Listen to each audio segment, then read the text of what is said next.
Hello, everyone, and welcome to another thrilling episode of Ascension. With that in mind, my name is Chris, and I will be your GM for these preceding evenings. But before I get into all the wonderful shenanigans we got going on today, let us see who we are playing. Starting off with Syrinx. Syrinx, who are ya? Who ya Hi. playing today? I'm Syrinx, and surprisingly to no one, really, I'm once again playing Kydra, and I don't feel like it's going to be a thrilling episode. I feel kind of scared after that.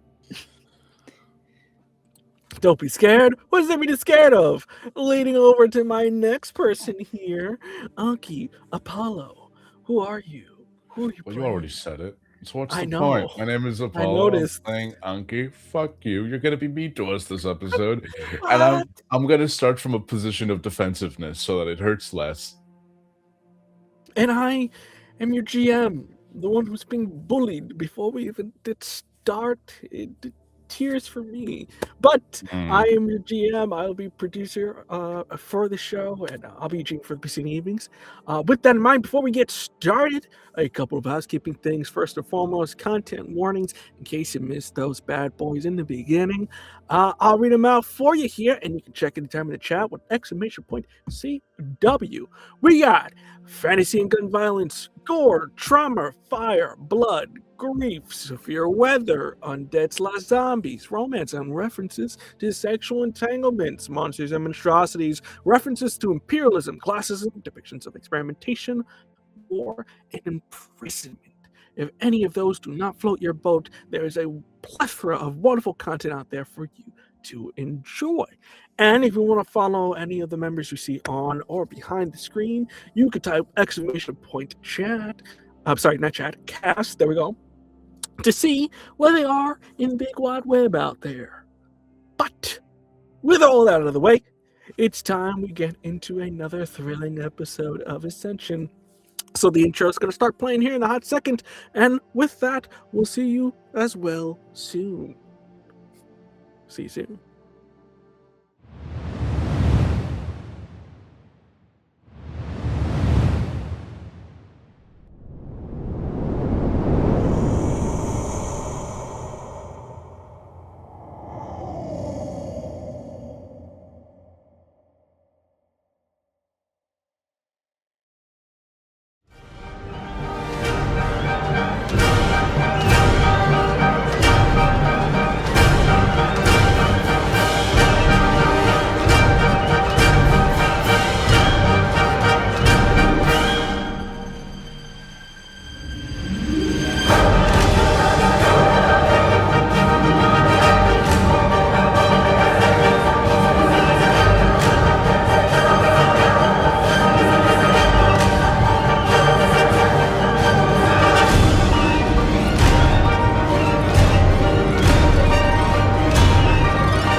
RIP my captions. Welcome back. With that, on a more serious note, recollecting ourselves here, you entered into the port. You remember that blinding white light, almost like getting flashbang, sort of flashbang equivalent of just a bright light and disorientation.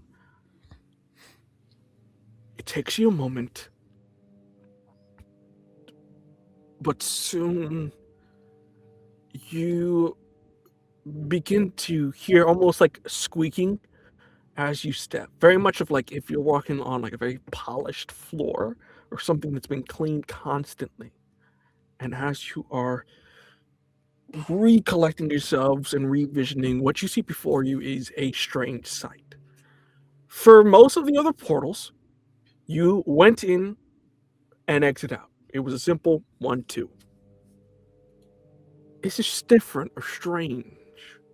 Rather than entering into the portal of the exit and entering out, you simply enter into another room. You can see that it's made of like a structure similar to that of like a castle hallway, pillars and various ornaments and decorations, but it's all made with like this see-through glass in a sense, with the things on the outside being the vestige of stars and nebula with those various colors and hues and bright lights, the twinkle of the various stars in the star systems. But you can also see that occasionally on the walls of the various parts of this sort of translucent-esque material are memories.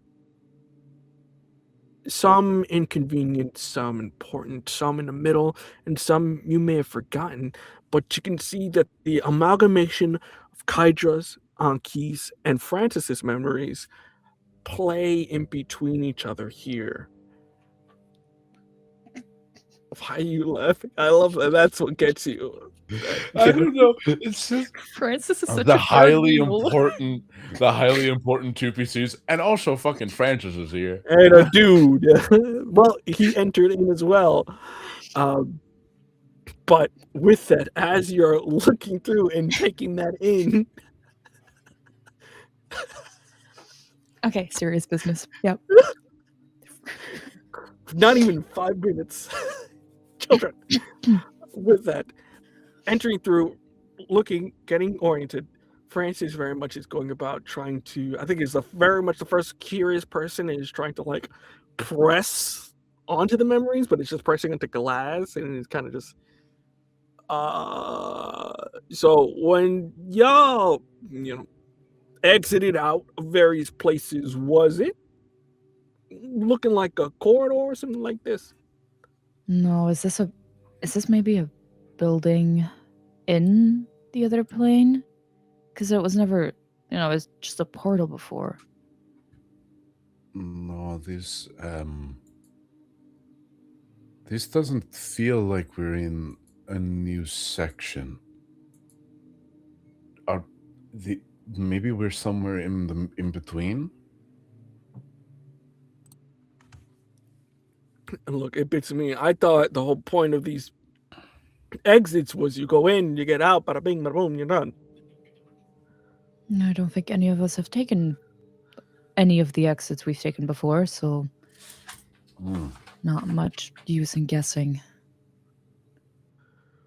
Okay, so if we don't know where we are, we don't know what this is, the next question is, how do we get out? Because I don't want to be stuck in this place because it does not look like it has food. So I'm just a little concerned. The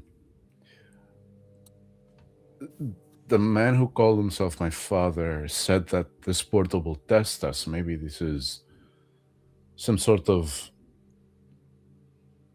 a battle arena or proving ground or... Please do not say battle arena. I cannot fight anyone for the love of God. Please tell me. You see, he comes to you kind of like, please tell me that you're joking or whatever. That this isn't some kind of I gotta fight someone. That's not really my thing. So I think I'll go go ahead. Go for it. Okay. I was about to say if Francis is like rambling onto you, I will walk next to the wall as well and just look at everything around, and also I'll clock something and I'll say something after. But then you go ahead now. While we're here, while he comes up to me, I'm just gonna put my hand on his shoulder. First of all, this is for me a test just to check if we're truly corporeal right now. If this is an actual physical space, or are we in like a dream state? Make an Arcana check if you'd be so kind. Why can't it just be yes? Nothing in life is that easy. Maybe you are. Maybe you're not. Let's say 19. 19. As you do hit him, and it does react like a normal body does. But as you do touch his shoulder, you can see almost like, how to say, almost like if he had dust on him or something, that it kind of pops off, and you see some energy kind of come off of it.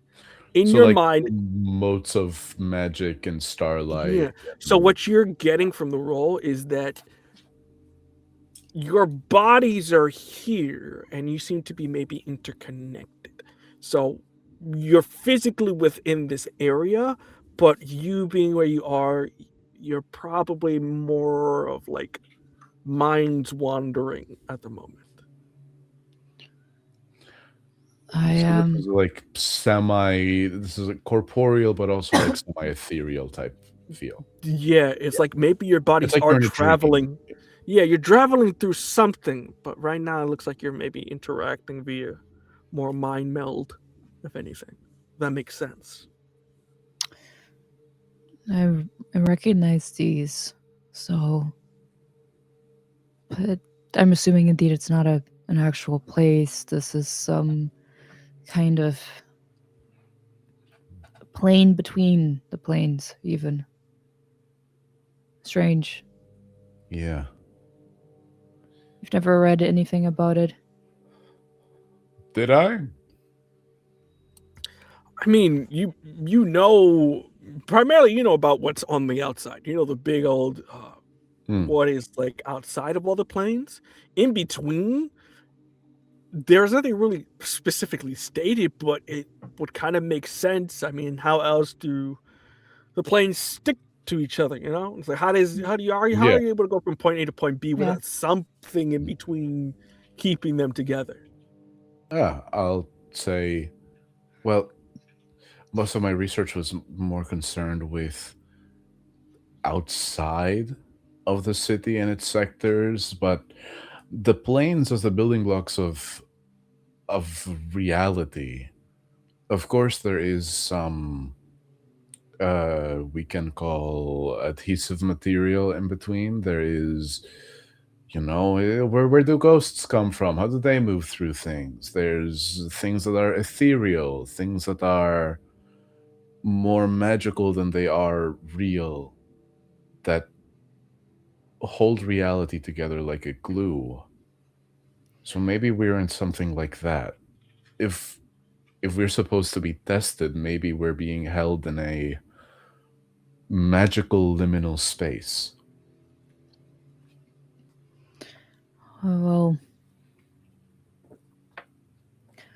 Well, either we can move around then. I'm assuming if the test is to just stay here for a certain amount of time, it doesn't hurt to at least look around where we are. Yeah. Okay. And I'll start leading us forward in one direction. You begin to walk forward, taking the lead, and time passes on. Walking through this place begins to feel less like a hallway, more like a museum in a sense. You can find that clusters of memories that you think may be of a similar nature are connected to each other. Happiness, sadness, anger, all those base emotions. Nothing too complex. As you continue on for you don't know how long, as time does pass, but you're not able to really pinpoint what you're feeling. Soon, Anki, you're the first to see it. As you see that on one of the nearby walls, letters begin to form of that almost painted white. What do they say? But at this point, as you're reading it out through here, Kaitra, you start to notice this as well, that in front of you, letters are appearing out of thin air. And at this point, what you see being written across, very much like somebody's painting it, one way in, one way out. And it gives like an arrow direction. Can you see that as well?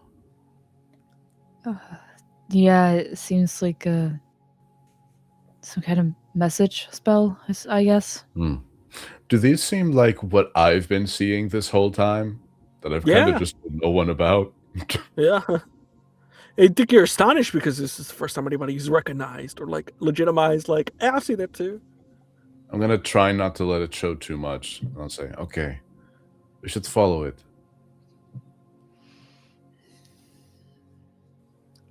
I suppose, yeah. I don't think it has a reason to harm us, whatever it is. What do you base that on? Seriously, as you see Francis kind of step up, you see fancy floating freaking words, and you're gonna be like, oh yeah, let's go follow the words. Okay, well, right before the attack on the tower, words appeared floating in the air that told me to get to safety. And that's why I was running when you found me.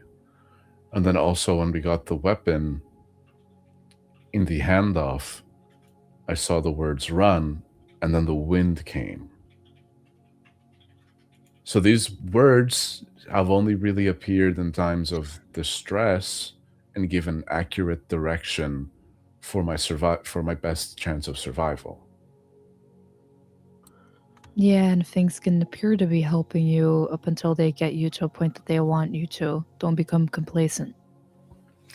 Well, we're in a liminal space between planes of existence, so if they wanted us dead, we'd be dead.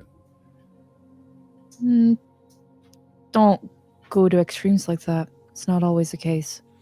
Some of these people that live here are freaking sadistic and like to take their time with their prey.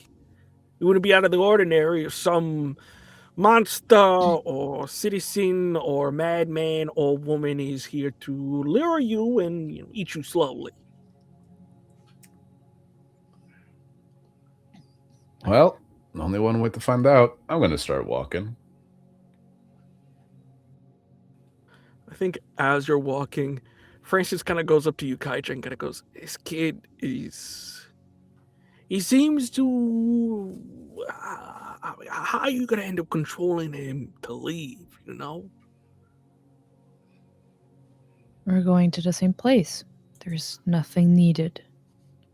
Yeah, but you got to get to that roadblock of like, what if, in his all self-righteousness and everything, wants to stay and, fix the city or save it in some way, shape, and form, that goes against the man with the plans deal.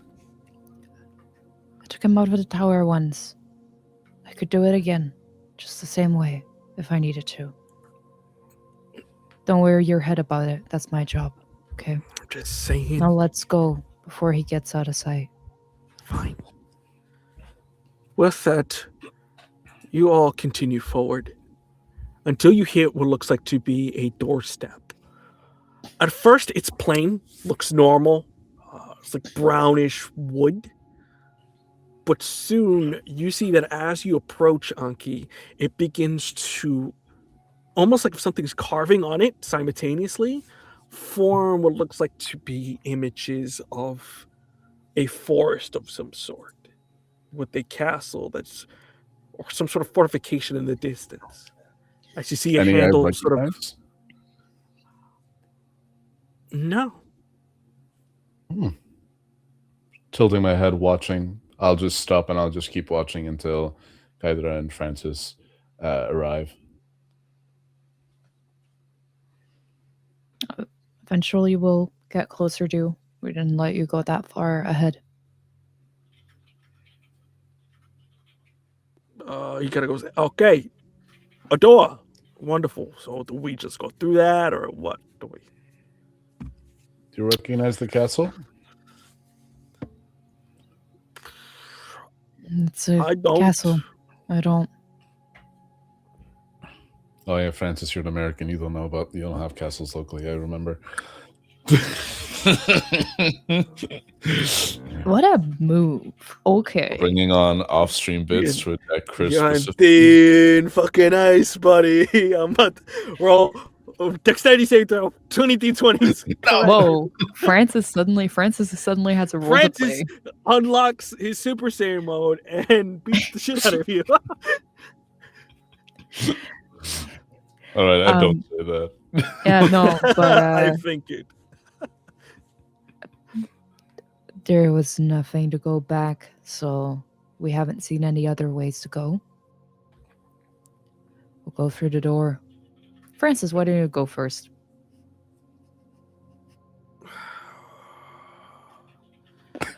I hate my life. And you see he goes towards the door's handle. Very slowly. And begins to pull it through. And soon as he does it, you start to see very instantly, almost like if it was always there, a deep green forest begins to form. Or not even form, it kind of materializes, it's just there. Like if it was always on the other side of the door. He goes in, gestures for the rest of you to come as nothing out of the ordinary. He very much does. He touches a few things, does a couple jumpy jacks, and just throws something in a nearby direction. And it's very much like, yeah, it's clear. As we go inside and I pass by him, I give him like a hand on the shoulder and I say, you really should get a better job after this. No shit. At least with pay. And with that, I think as you make that little sniping joke, Hydra, you at first didn't know what the drawing was. But as you step through, you start to remember things. It's one of the nearby trees. It has these almost like small little claw marks on it. And in an instant, you're starting to remember where this place is.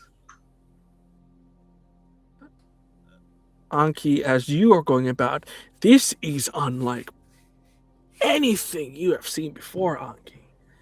It is nature, and in between the various pieces of these trees, you feel something that you have never really felt before, which is sunlight. The way it touches upon the skin, the way it shines through. You smell a smell you've never smelled before. You hear bird noises and animals and rushing waterfalls. This, you think at least, is what the mortal plane is like. This is what it sounds like, what it feels like, what it so tastes like as you are in the mortal plane somehow.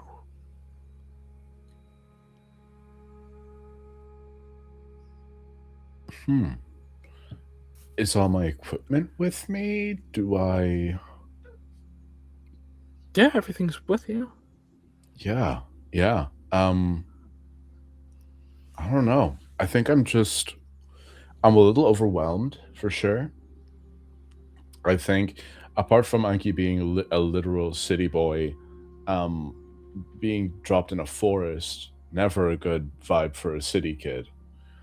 But then also just he's really the thing that gets him first and foremost is just how different the air is and the air quality. And I think at every new thing he's just taken aback and he'll probably fall behind a little bit, and then he'll We haven't really been moving, I think, once we like stepped in here. I think we've all been standing okay. still for a little bit. I think he just has this like wide-eyed look.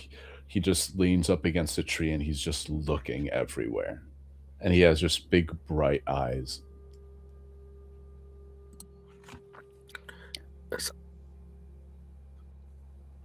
Yeah, we stand there, and I think all of us look around first a little bit to be like, we're in a forest now. Where are we? And clocking that both of us are doing the same thing, and then as I'm looking around, I'll start to get like the sense of familiarity, and clock the tree with the marks on it. But we'll remain standing there for a second still. So if anyone else speaks up. Well, I mean, we can't actually be here. Is this a dream? No, this is. But if it's memories, can we affect the world? Like. Oh. I'll reach down and like try to dig a small hole with my hand, like in the earth. I'll go down and I'll try to reach out my hand. Yeah, I think you do that dig. It does work in a sense. But you feel like in the back of specifically your mind, Kydra, this is not a moment that's important. You're just changing what you think you remember of where stuff is. You get this feeling of being drawn towards a certain direction. And as you sort of look to where that feeling is drawing you towards, you see there is what looks like to be a sort of fortress, flying some green flags at a distance. The place where you need to go. Yeah, I don't know if we can change anything. Guess we'll figure it out, but if we would actually be here physically in this plane, that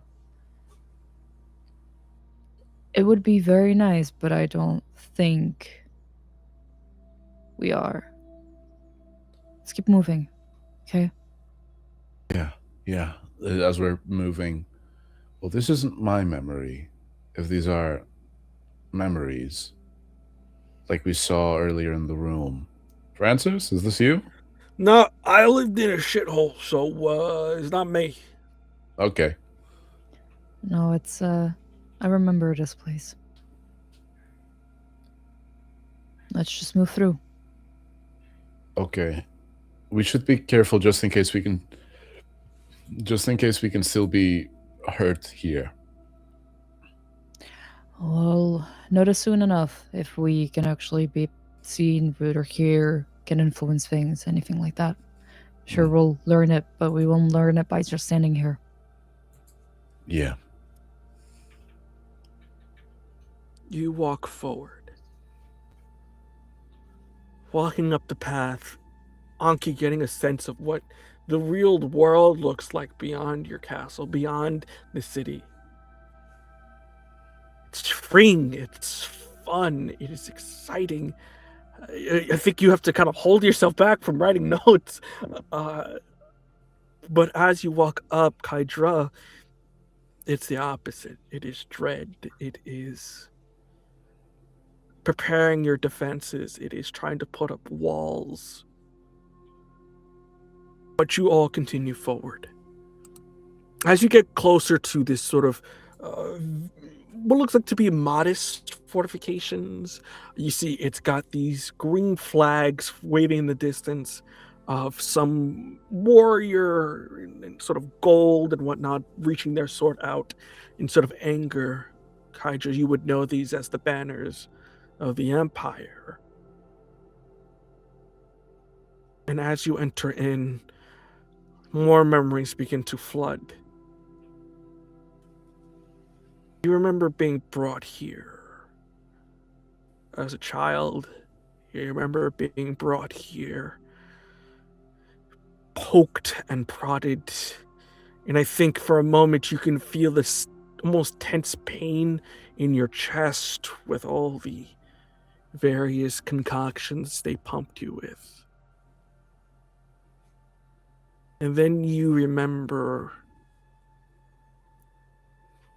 freedom, rage. It's hard to describe when their experiments were over and you were the only one left. As you enter into sort of the foyer of this castle, various, for everyone else, paintings and just, what aristocracy would have going around. But as that is going on, Kydra, you notice that almost like if somebody just pressed play on something or play on a memory, you see coming, almost like going through you like a ghost, Daros goes through you. You see that he is wearing more like civilian clothing, or looks like he's trying to hide himself. Not necessarily from this place, but for anybody trying to follow him. He seems to have some sort of box on the side of him, more delicately in nature. You see it's got a nice ribbon on top, white. You can see there's maybe sugar or something inside of it, as the bottom of it is like, has that sort of leakage that has on the bottom of a box like that. And you see he proceeds to go into and down into the castle. You remember that is where the stockades are, or the cells.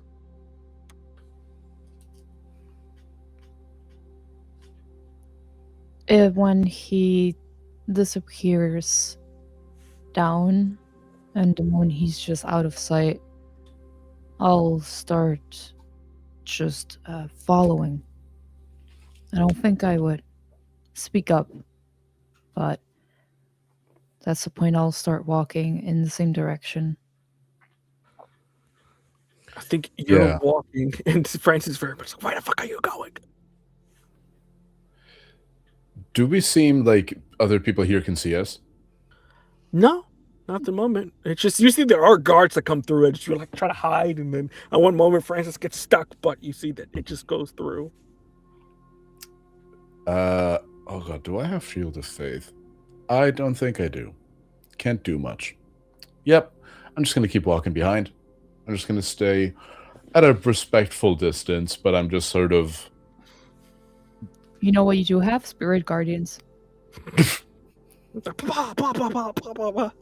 I'm fighting your dream. No, I'm just going to stay behind, and I'm sort of just constantly getting ready, just in case. Actually, no, I do have Shield of Faith, but I'll save that for later, so. Up to you.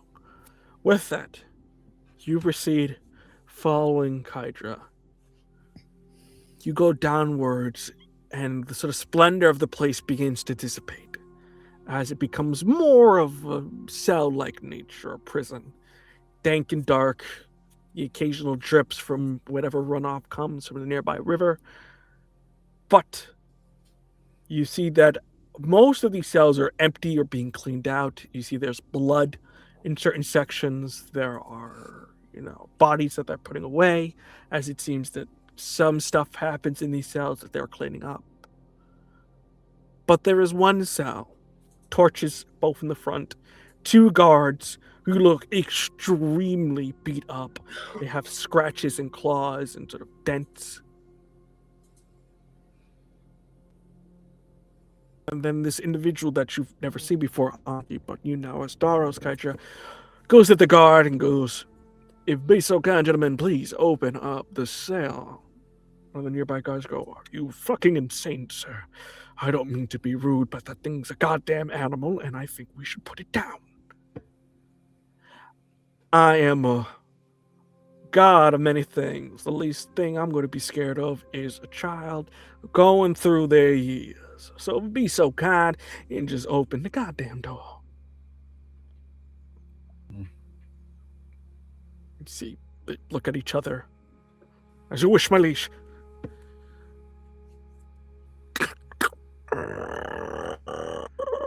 As this heavy iron door begins to open, you see that as it's opening, on the side that closes are claw marks, like some kind of cat went at this thing. It's like scratched the hell, and it's indents too. It isn't just some, the white scratches you come off. It is things that were tearing and gnawing into this steel. And he enters into the room. What you see is a little bit of a harrowing sight. I also would like to say that I think at this point, there's like slow, steady steps to basically come front facing the door that just opened. Scared for a moment, following suit, as you guys kind of look inside of this place, you can see there are several guards here that have been killed in a number of gruesome fashions, all of which are claw-marked in nature, whether it be across the face, some gutted, some have lost some sort of limb. You can think maybe there are 4 guards here that were trying to, deal with this individual. But what you see in the corner is a sight, Kaiser, you have not seen in quite a long time. As you see a wild-haired individual with their wings protruding out, hiding in a corner of the darkness, where the only thing being visible is that gleaming eye of theirs. As you, Anki, see a younger version of Kydra, huddled in the corner, chained to a wall.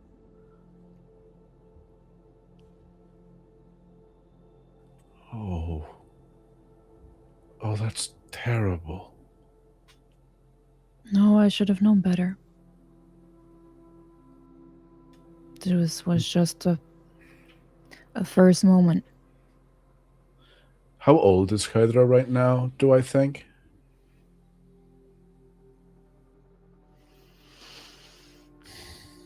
Kydra, how old do you think you are in this instance? I think adolescent, maybe around 15. I'd maybe say around 15 or a little younger even. They still very much have that the face of the childish features are still there in a face that's growing out of them. Yeah. I think in addition to that, you see there are mutations across their face that are a little bit more bird expressive than what you see Kydra is with today. You can see that whatever is going on with their body is still adjusting. So they still look a little more avian than humanoid in this instance. Yeah, I think the clear thing is the wings look like they're still growing. Yeah, they haven't fully developed. I will say, no. You're in pain. You're growing. Of course you're lashing out. Look at you. This isn't what you need. No, there was nothing wrong with this moment. Let's just see what we need to do here and get past it.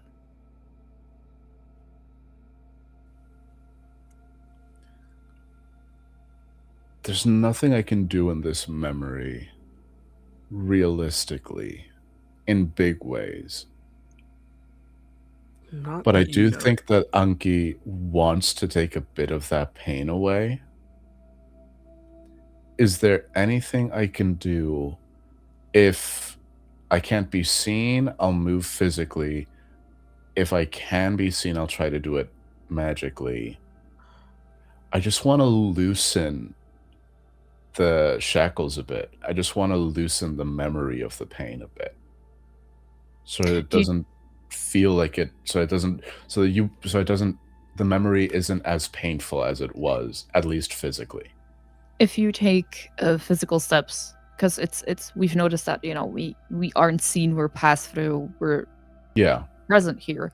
If you take physical steps closer, I'll put a hand out in front of your chest, stop you, and say, you shouldn't get closer in this moment. It ended bad for everyone who did. I don't know if it'll be able to hurt you. Still. You shouldn't have been locked down like this.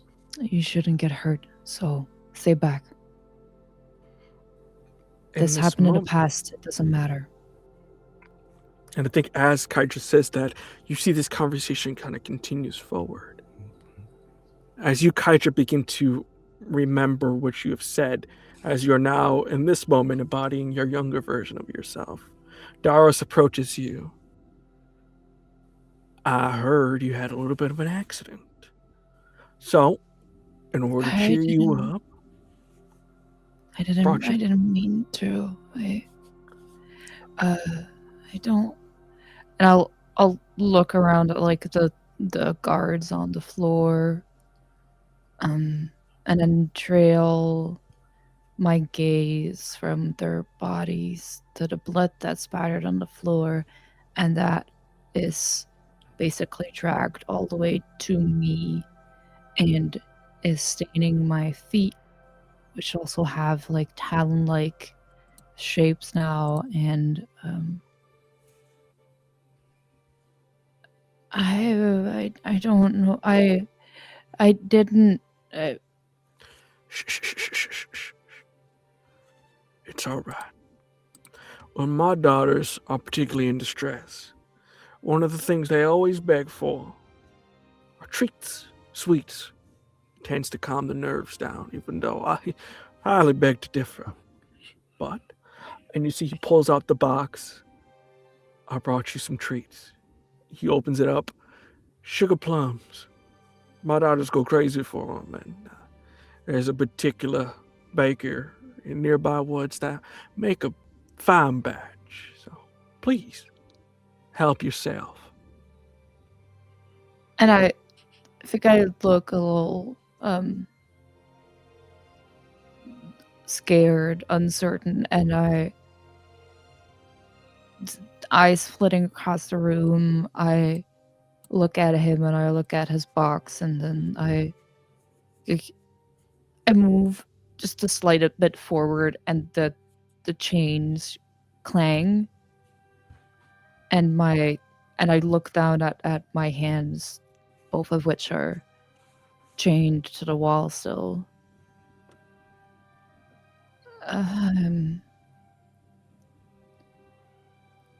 I don't. I understand.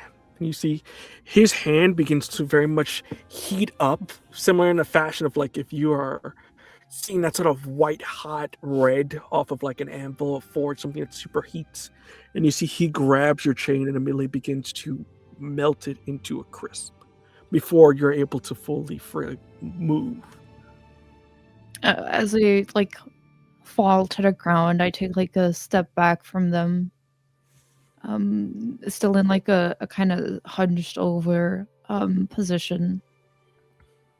The wings on my back move a little in like an uneasy way, like it's not natural. There's a little twitch, but it's not in like a fluid way that wings usually work on any bird, and I'll looking at the box, I'll look back at the bodies, and then my hands, which are still stained, I'll say, I'm sorry. I'm sorry, I don't. What should I do? Will I be sent away now? Will I? Uh, who? What? I think Who? you're mistaken, child. You are not going to be sent away. You are going through what many have not told you is that pivotal point in someone's life where their body changes. Hormones go wild, and in your particular case, mutations may act in different ways. I have taken upon myself to personally see to your training and education, as it seems that our local talent, while incredibly skilled and useful, do not have the durability able to handle your strength. I, on the other hand, can take quite a beating. I I don't. Well, I promise I won't. I won't do this again. I promise I won't attack you. I don't know why it happened, but I'll make sure it doesn't happen, please. You see, he tries to get close and familiar. Child, you are going through very many things, but I think the important thing for us to start this education with is understanding how do you feel, or how did you feel when you lashed out? What was that anger coming from?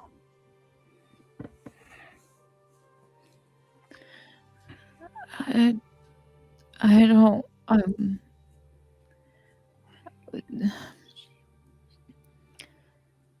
They were. I was trying to follow them, and they were just.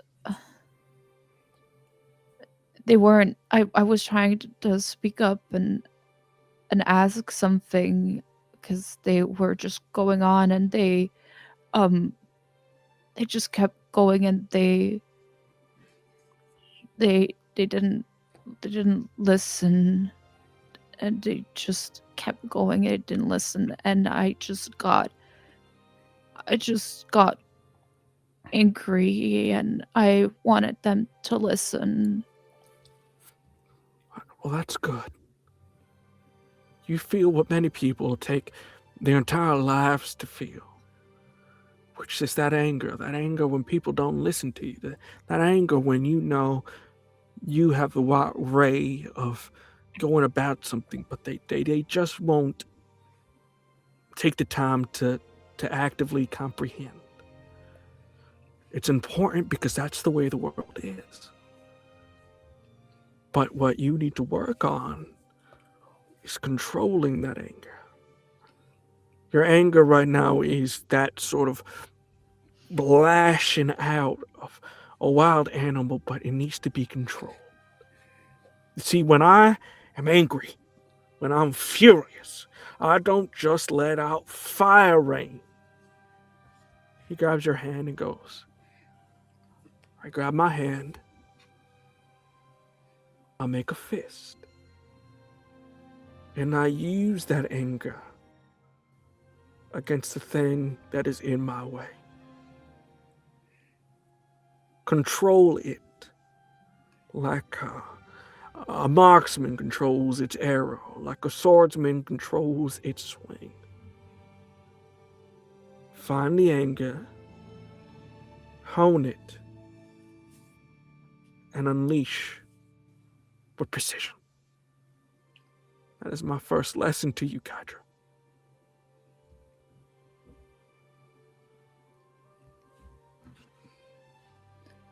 Oh,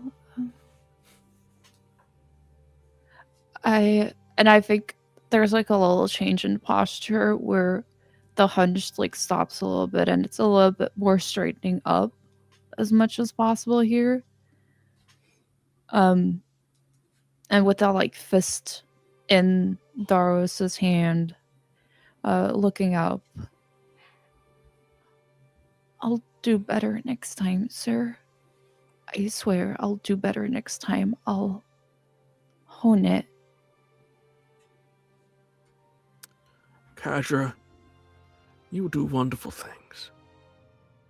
But don't worry about trying to please me. Please yourself. Our harshest critics are often ourselves. So the only thing you have to prove to anyone is if you are proud of the actions you take. For what you do in your name, I know you would do great in mine. But I want you to be proud as well, sir. I understand. I must go. I have meetings to attend to, but if you need me, feel more than free to call on me. As you see, he begins to get up, back away, and the memory of this place slowly begins to fade, leaving only the three of you in this room. At this point, I think Francis speaks up. Kydra, you never really told me that you knew Daros in that kind of way.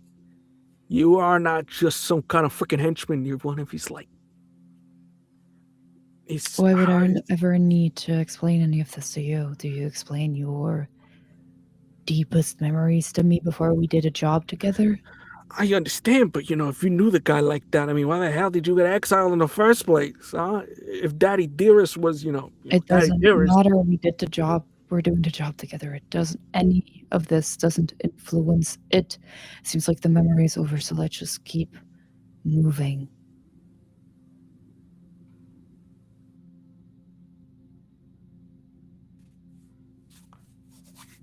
All right. I mean, that's fine with me. And you see he kind of proceeds to look up where we go next as he kind of goes off. Does Anki have anything to say before you move on to your next scene in this instance? I think Anki has sort of been a little bit speechless. There were assumptions made in Anki's mind about how strictly Kaidra must have been raised. And obviously this is an isolated incident. And the people who hurt you, if they mean that much to you, it means that at some point they had to care for you. Or they had to at least pretend to care. But that was understanding that Anki, I don't think, ever really received. And Anki's just a little bit dumbfounded. He's just seeing a scared child being told to control their outbursts, being met with compassion, at least outwardly, and then he's seeing Gaidra as she is now, and he knows that he's missing a fairly big break or split somewhere along that line. You're I'm assuming indeed that you're like standing there. I'm just looking and all at of the thoughts it are and going looking at in. you. Yeah, all the thoughts are going in your head. Well, I mean, if Chris will allow, if we're in this like dreamlike space, I don't think that I would have the mental blocks to hide my thoughts from you. I think if we're in like a dreamlike space, I think you can just not only read it on my face, but you can almost hear my thoughts. And I'm just, things aren't clocking for me. I don't even think you can get like a hint of emotions you feel between one another, but in terms of like, I think Kaija doesn't need to go that in depth, given their background of knowing when people are feeling certain things on their faces. Yeah, I'm wearing it really clear on my face. Mm-hmm. Just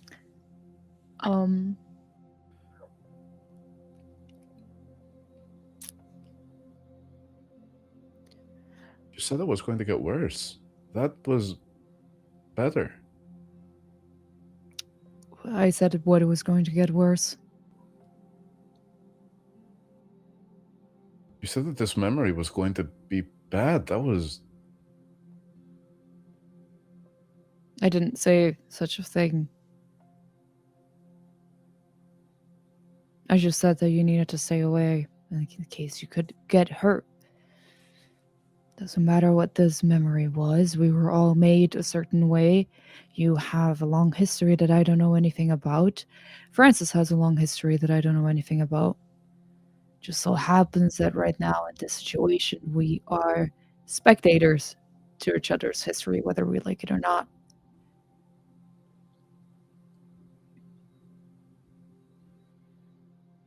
That was. There has to be something missing. Because that was understanding. That was. What did he make you feel better so he could turn you into a better, more obedient weapon? Or where's the break along Don't, the chain here? you don't need to concern yourself with any of this, Aki. I do. Okay? No, you don't. We can just keep traveling together. You don't need to get into my business. I won't get into yours. Oh, I think if we're here together, you don't get much choice. I'm gonna look for a door, and I don't know if this place will allow me, but I'm just gonna like focus on a door until like I visualize a memory that I know is of me getting like badly reprimanded, and I want to make guy that I watch it. I think at this point, Francis is like trying doors. He's going in and out. But you go to one of the nearby doors, and as you touch the handle, you can see. I think you, Kydra, see this because I think he's more focused on the memory. That energy begins to spiral around the knob until Yeah. just a quick flash opens around one of the nearby doors as you see that he's opening it into something else. He's kind of manifested what he's hoping to show you. I'm I holding think the I'm holding the door open. And I say, it doesn't make sense. You lash out, and you're met with compassion, and eventually you're turned into a weapon. I walk out, I get reprimanded, and I turn into whatever I am now. Why aren't we the same? I need to understand why we're not the same. the only one who is still standing in the position that we were first standing in front of that door, I can't help but look to my left through that open door and look at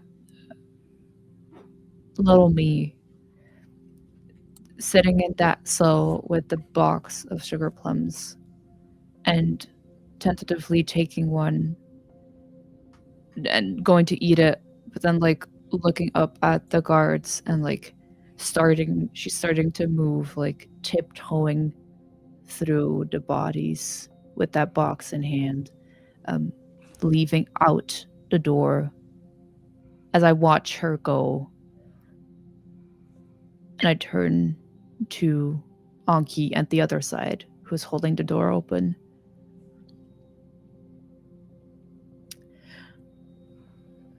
I'll walk to you as I speak.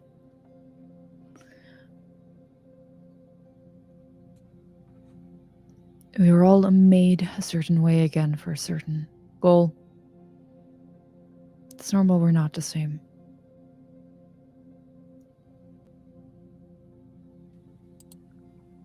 I think we are. At this instance, you go through, open the door. Francis very much running as he does not want to be left behind. And as you do, you see that it opens up in transitions like nothing. As you go from this more medieval-esque looking place back into the sort of more familiar era that you have been in. As we find ourselves in Anki's workshop, but it's different. It's not as complete, almost like if it is under construction, as it is full of half-made contraptions, nothing really finished. And also, this place isn't really full of anything. There is no labs or workbenches or uh, astronomy as observers for the outside world. It is very much a place that is new and under construction, something that is being built to provide comfort. But as you enter in, it immediately goes out the window in a sense as you see the doors burst open, as you see Ilara looking slightly similar, maybe a little bit younger, but nothing in compared to Anki, which is maybe around the same age Kydra was, or a little bit younger, as he is being pulled like a mom that is trying to get their son out of, they're having a tantrum, or they have some sort of issue going on that they're trying to pull them or yank them towards this instance. And as you begin to embody young Anki here, Anki, you see Ilara kind of goes, "You are a stupid, stupid boy. What the hell were you thinking? Going outside or trying to sneak around?" I just that there were other kids, and there was a baker. I just wanted to get some bread. I just wanted to go outside just for a little bit. I wasn't gonna tell anybody anything. I wasn't gonna do anything. And what if someone saw you? What if somebody wanted to harm you? Do you know how important you are? I don't know how many times you have to drill it in your head. You are not to leave this tower. You are not to leave this place without anybody. If you need anything, you let me know. But you putting your life in danger does not only danger me, the people that work for you, the people that run this tower, but also the entire city itself. You are at that age, while I'm trying to be understanding, but you need to get it through your head, Anki, that you are not normal in that sense where you can go out and play with people. We are trying to do our best to accommodate you, but you need to stay here. It is important. No, you're not trying to understand me. I just want a friend. I just want to go outside. I just want to. No one's gonna know me. Nobody knows me. Nobody knows I live here. Nobody knows what I look like. Nobody knows And me. no one is supposed to know. Do you think that is not for your safety? But it doesn't matter if nobody knows. Let me ask you this: I just want to. What if someone saw you? Go outside. What if someone saw you? Oh, that's just a guy. It's just someone. You're getting to the age where this bullshit is getting a little bit annoying. I don't want to be a dick. How is it bullshit that I just want to go outside? How is it bullshit that I just want to know the faces of the people that I'm supposed to do whatever? At this point, you hear Ilara, as you see floating down from one of the nearby open ramparts in your kind of dome-like structure here. The seer comes down forward. They immediately turn their attention from you to the seer and go, "Apologies. Anki left the premises for a hot second." And you see the seer goes, "Well, there anyone who saw Anki or possibly has seen what he was doing?" "A baker, I believe." No one. No one, please. The seer goes to you. Didn't do anything. "Anki, did this baker see you?" No. I had a cloak on. I came up from behind the stall. They didn't see me. I swear, not him, not the family, no one. Please don't hurt them. "Do not worry, my child. He will not be hurt. Please, Anki, accompany me. I wish to talk with you." I just wanted to go outside just for a little bit. "It is understandable. Let us talk about it." And he kind of gestures you ever so slightly. But as he does, you see that he gives a look back to Ilara of very much that assassination nod, just like, you know what to do. As Ilara goes off, leaving the two of you. The assassination nod. Just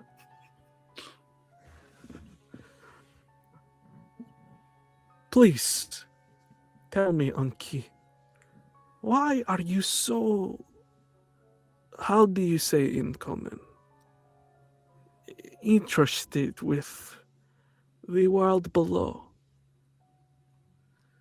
I Um, can tell you right now, it is not everything that it is cracked up to be in your books. think just trying to choke down the instinct to cry. He's gonna try to go through the speech that he's practiced a million times over, that he practices every single night before he goes to sleep. I am the lantern. I need. It is my duty to light the way and to mend and to return us to the material plane. I. How am I supposed to help people if I don't know them? They don't need to know me. I can be in secret. I can use fake names. I can hide myself. I've been working on a small on a small device, something that I could clip to my clothes that would put an illusion over me, and no one would be able to even recognize me. I can do that, and I can just go just I could Unky, someone who isn't a guard. They could just go talk to someone. do you doubt my visions? No, Do you sir. doubt what I see? Not No, only for you, but for this city. no, I do not. No, I do not doubt. No. Then you must know when I tell you this. The world beyond your window is full of wonders and horrors beyond your imagination. And one day, you will see it all, and you will understand why I protect you. To give you a future not only that you deserve, but also this city. But it But requires secrecy.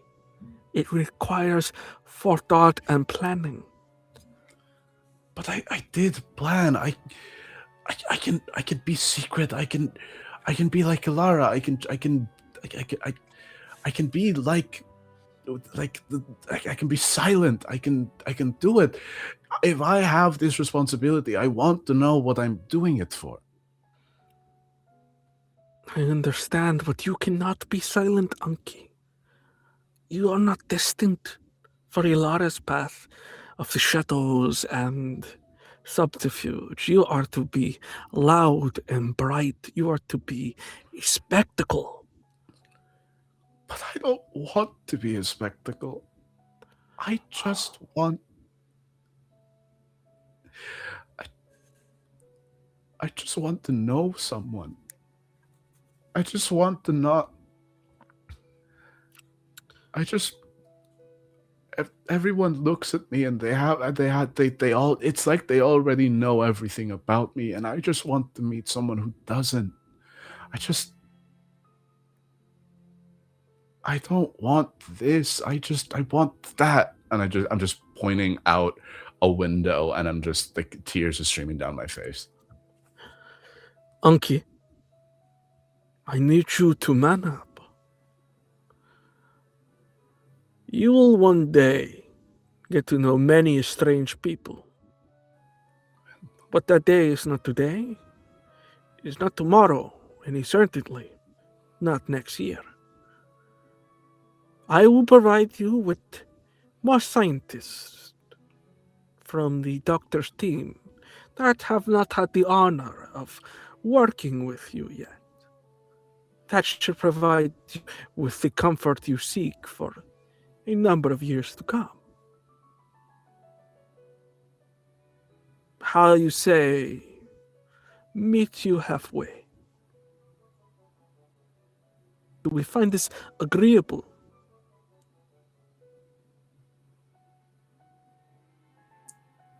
Will the baker be all right? My dear boy, he will be baking delights in your honor. I shall bring you some from his bakery if you are still so keen on his food. It's not his fault. I'll do what you asked. Just it's not his fault. He's not gonna say anything. I understand. I will make sure he gets accommodations within the tower. You should probably have some new goods coming to you soon, if anything. Maybe a more heartier breakfast. But do not worry about some loathsome baker. The lantern is beyond that. So please rest. Calm easy now. Tidy up. I heard and read in the book somewhere that changing your surroundings can lighten your mood. Yes, sir. Very good, Unky. Now enjoy the rest of your day and please stick to the confines of your area. We don't want more people to see who you are. You see, he begins to float back upwards and away. As the doors behind you close, you can hear a lock this time. Only that happens in more dire situations where they had to lock you down. But you all see this memory start to fade as Anki is here, leaving you seeing the vestiges of what once was. As Anki, you're back in your present day body and thoughts.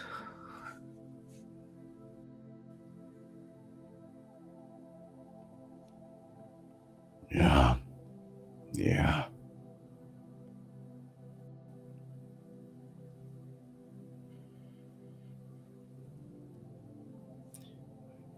Well, I guess that it's like, I guess that crazy brother can't really count as my first kill anymore, huh?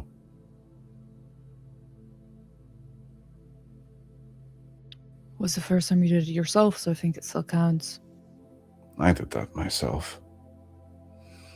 I put people in danger. No, you didn't go out of your way and you didn't actively choose to end a life, so it doesn't count. What do you mean it doesn't count? They decided to kill that person, you Because decide of that. me.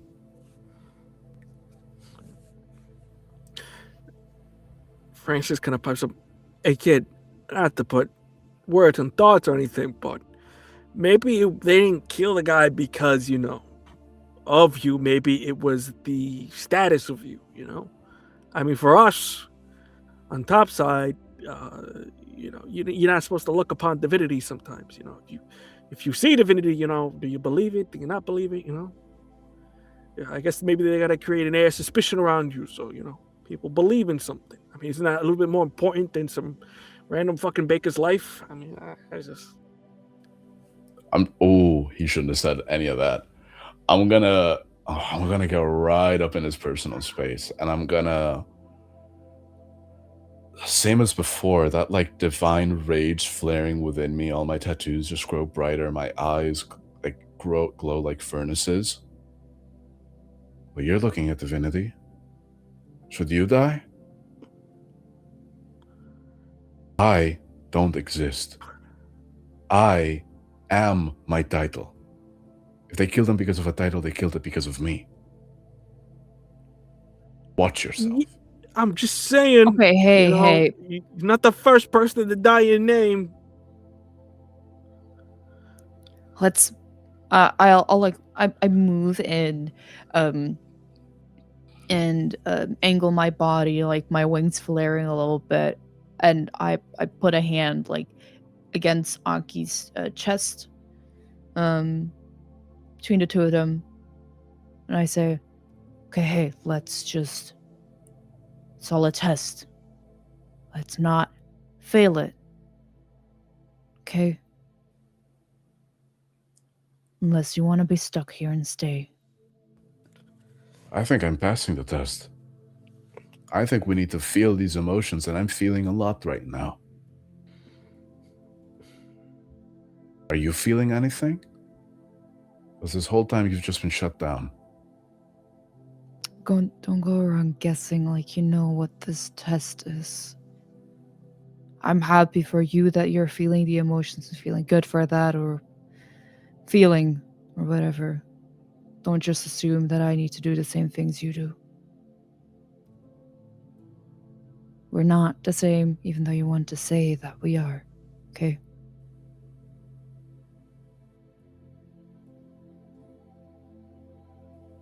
I think I'm just gonna look you up and down.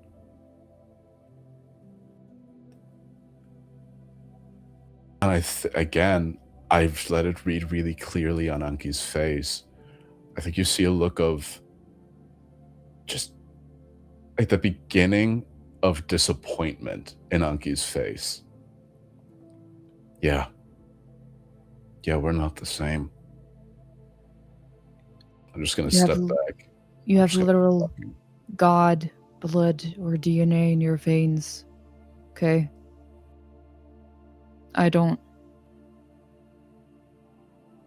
Is that what stops you from having compassion? Because I haven't seen it. What makes you think you deserve my compassion? What makes you think anyone deserves my compassion? What makes you think I need to show compassion? Do you deserve your own compassion? Because I don't think you've given it to yourself.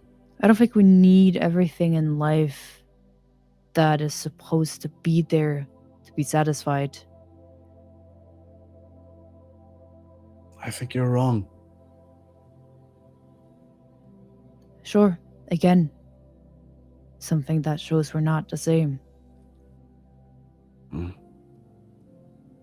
Now, let's try and find another door or a way out. I'll start looking around.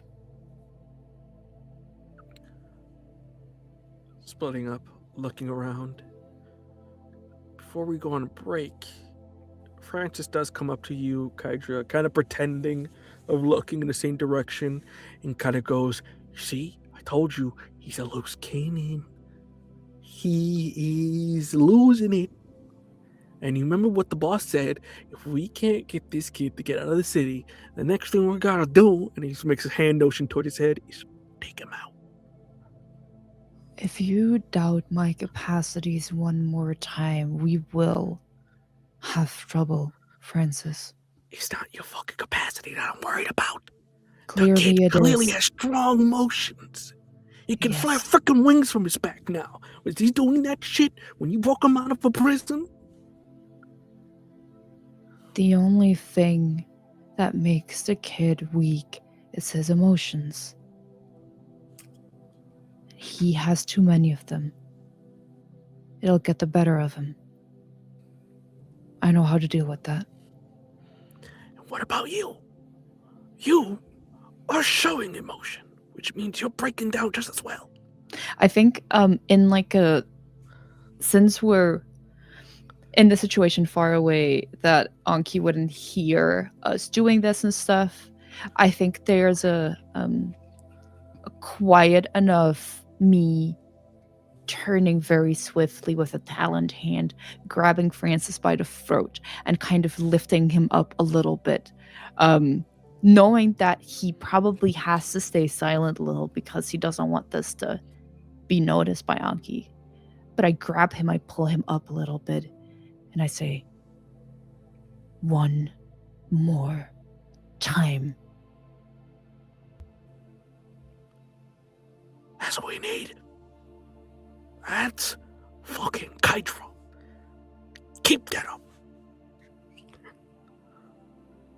I release him, but in doing so, I push him back a little so that he stumbles into one of the bookcases nearby. Maybe a small bottle does clash to the ground as he catches his feet again.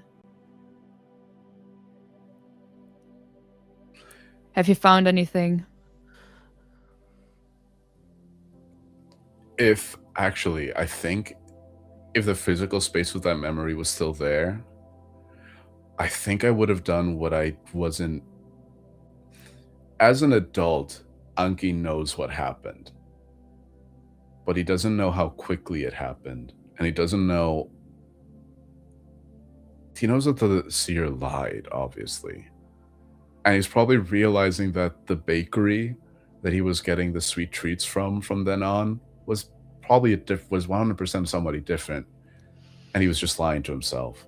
Is there any way that I can peek out of the window of my tower in the memory to see if within minutes the baker had already been taken?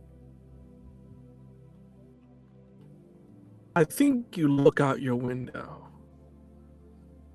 trying to think about the baker, but almost subconsciously, there is a baker, there is a father, there is a newsman, there is some chimney sweeper. You see all the people that have managed to get a glimpse of your life that was unauthorized. How many people died to keep your secret? How many were torched because you weren't careful enough? You were too curious. You broke the laws. You wanted to see the world. How many people died for that curiosity?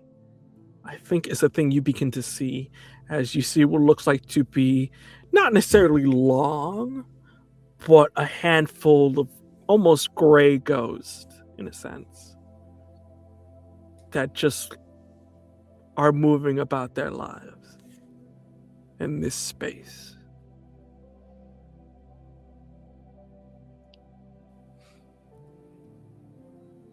Hell yeah. At that point, I think it's very much like in Hunchback of Notre Dame's Hellfire. I'm just looking up at these like towering gray ghostly figures, and then I hear what Gaidra says, and I just turn and I look away from them. My tattoos have stopped glowing, but there are tears. They're like tear stains down my cheeks. It's like, what did you say? Have you found anything? And I think at this point, you hear on one of the nearby doors, doo, doo, doo, as a warm light comes off of it, screaming Kydra's name. And I think in that instance, Kydra, you know what's behind that door.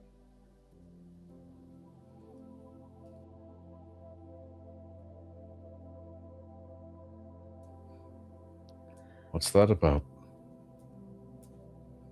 Nothing. I'm sure I can also manifest the door as you did. Let's just find another doorway, and I'll I think I walk to like an actual maybe side door to a smaller separate room where Anki maybe kept like materials and stuff, and I stand in front of this door and I like okay, you focus so hard on something to manifest it, surely I can do the same. And I grab the door handle, thinking very hard on like a positive memory I try to get from my days when, you know, my training was done, but I was just getting to lead like a new squadron and stuff, and trying to focus on like that feeling of accomplishment of pride and stuff in that first moment. And I stand there holding the door, trying to do just that. And as you do that, focusing on that, I think it's a good time to take a break there, folks. So, we're going to take a hot break. So, you should grab yourself a snack, use El Baño, and we'll be right back. We'll see you in a hot second, folks.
Good evening. Welcome back. Yeah. Oh, come on. That was like 5 seconds in.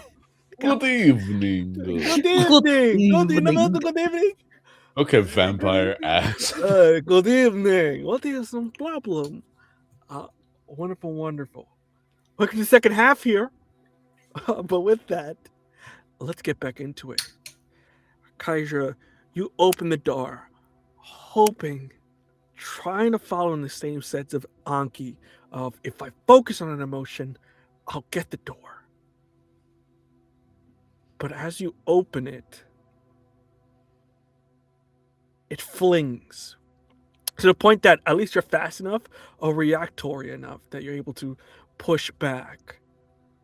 And you see that thunder and rain is happening in what looks like to be some sort of town or village, as you can see the cobblestone and the various houses that are around. And the door you just try to avoid it has appeared in front of you.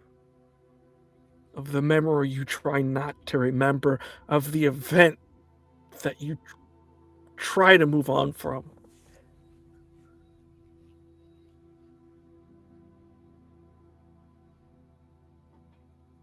So I didn't open it. It did yet? open. You opened it trying to focus on it, but it looks like it's not reacting to what you want to see. You see that it opens back up to whatever memories before you. Mm-hmm.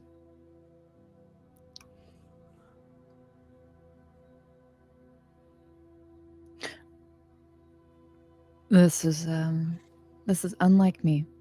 So I shouldn't care. Doesn't matter. We just need to move through. Just like before. It's not different. So alright. Anki, Francis, let go. Let's keep moving.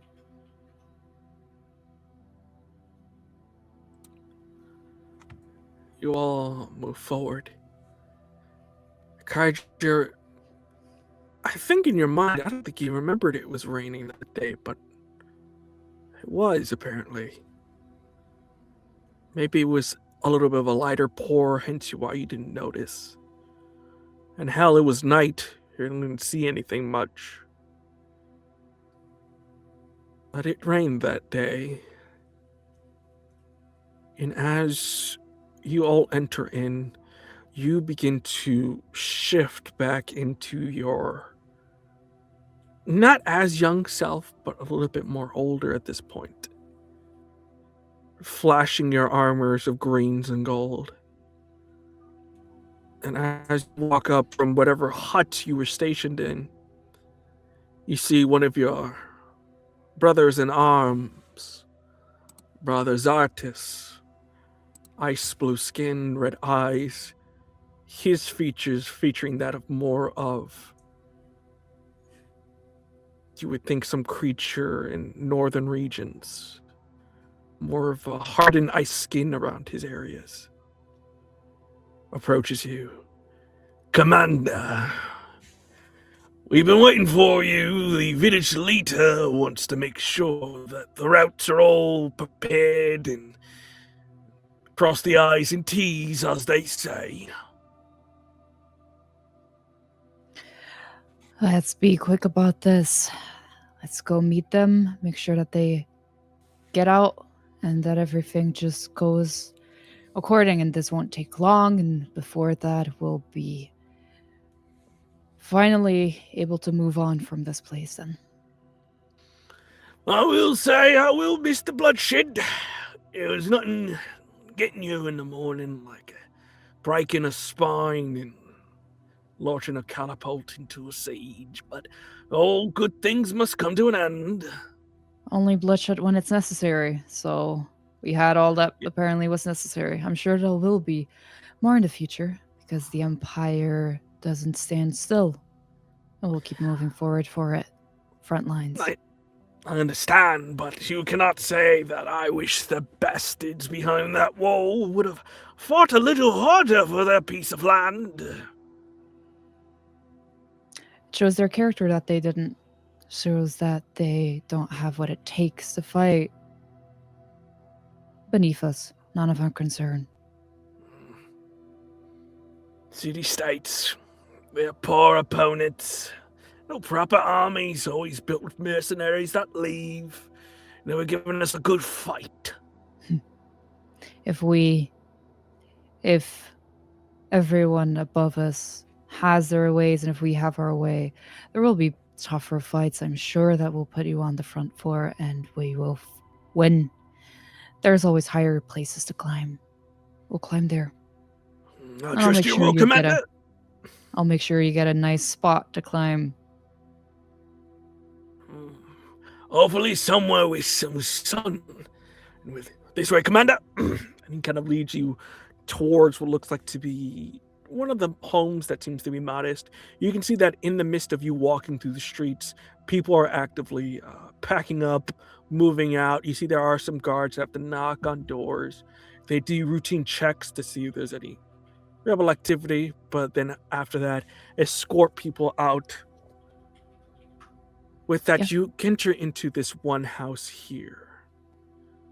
It is a modest home. Seems like there is a family of 4 here. Mother, father, you can see there is 2 daughters, one older, maybe of like 18 age, one like younger, maybe around 6 or between 6 and 10. But with that, the gentleman that approaches towards you, you know, is to be the village elder who was one of the first to surrender rather than the city-state. More fish-like features, as he has sort of that greenish seaweed skin and sort of the fins that are on his side. Wearing what looks like to be clothes, getting ready to make its way out. It is summer, so it's not as heavy, but you see he approaches you and goes, forgive me, I do not know if I should bow or pray or what are the official greetings for agents of the Empire. I hold up a hand and I give like a charismatic, warm smile. It's fine, you do not need to bow. You're fine as is. Please tell me that you are ready and that we can get this on the road. Yes, my yes.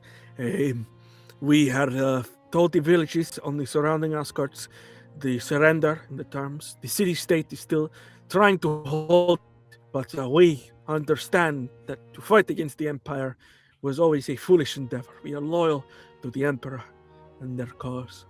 You see your brother on the side of you. That's damn right.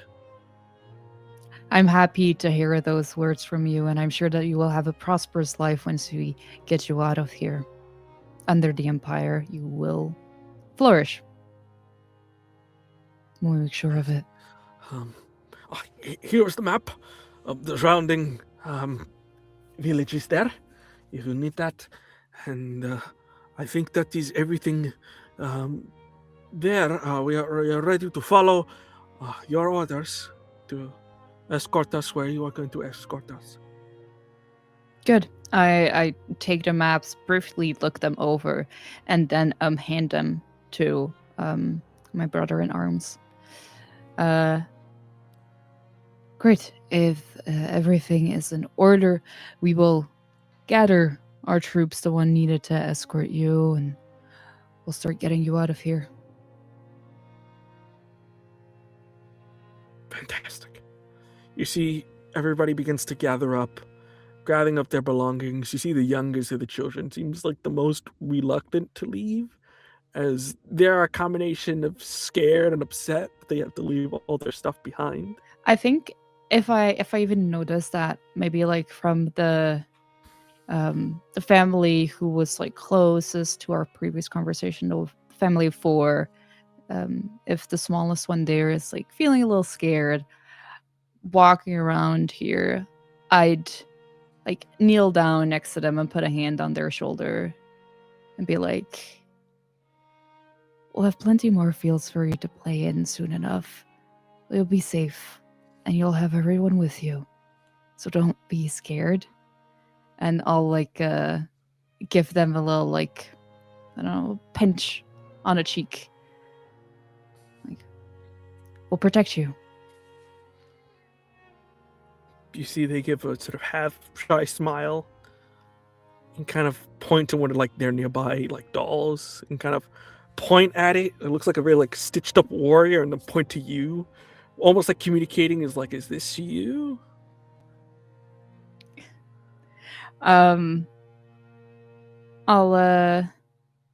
look at the doll. Is this doll the one who protects you? Did it keep you safe? Shake their head. Yeah. I'll do the same. In that instance, as you are remembering the fondness of completing your duty, doing your due diligence, soon you hear somebody from the outside, "Death to the Empire!" And you see some sort of like mop for some sort of alcohol, right? Get thrown through into the nearby window, and fire begins to go off. Various arrows at this point, and you can hear charging sounds as you hear your brother at arms goes, "You know, I knew they wouldn't do this without a fight." And you see Levi go, No. There are still a number of rebels, individuals that you must protect my family. I will help your men, but you must ensure that my family live here unharmed. I immediately straightened up from the moment that there was a sound of ruckus calling out of Death to the Empire. All this happening, I look to the side and I immediately give out an order to basically make a front and find the rebels. I'll remain standing there with the elder, as I assume that the people in my squadron would start like leaving the people they were helping to go attack. I'll look at the elder and I'll say, "Did you know?" Of course I did not know. There's still people who are willing to die for a cause. You, of anybody, should understand that while some of us are willing to relocate, some of us are willing to die for their home. I again raise like a hand, but in previous one was like in a kind way to stop them. This is like a commanding, like strict raise of the hand to silence them. And I say, I don't need explanations. We need to take care of them, and we will surely get you to safety. You see your brother in arms laughing jovially as you see he kicks down one of the nearby walls like the Kool-Aid man and immediately forms what looks like to be a wall of ice as he just pierces several of these individuals before going, "You want to die? Let's go!"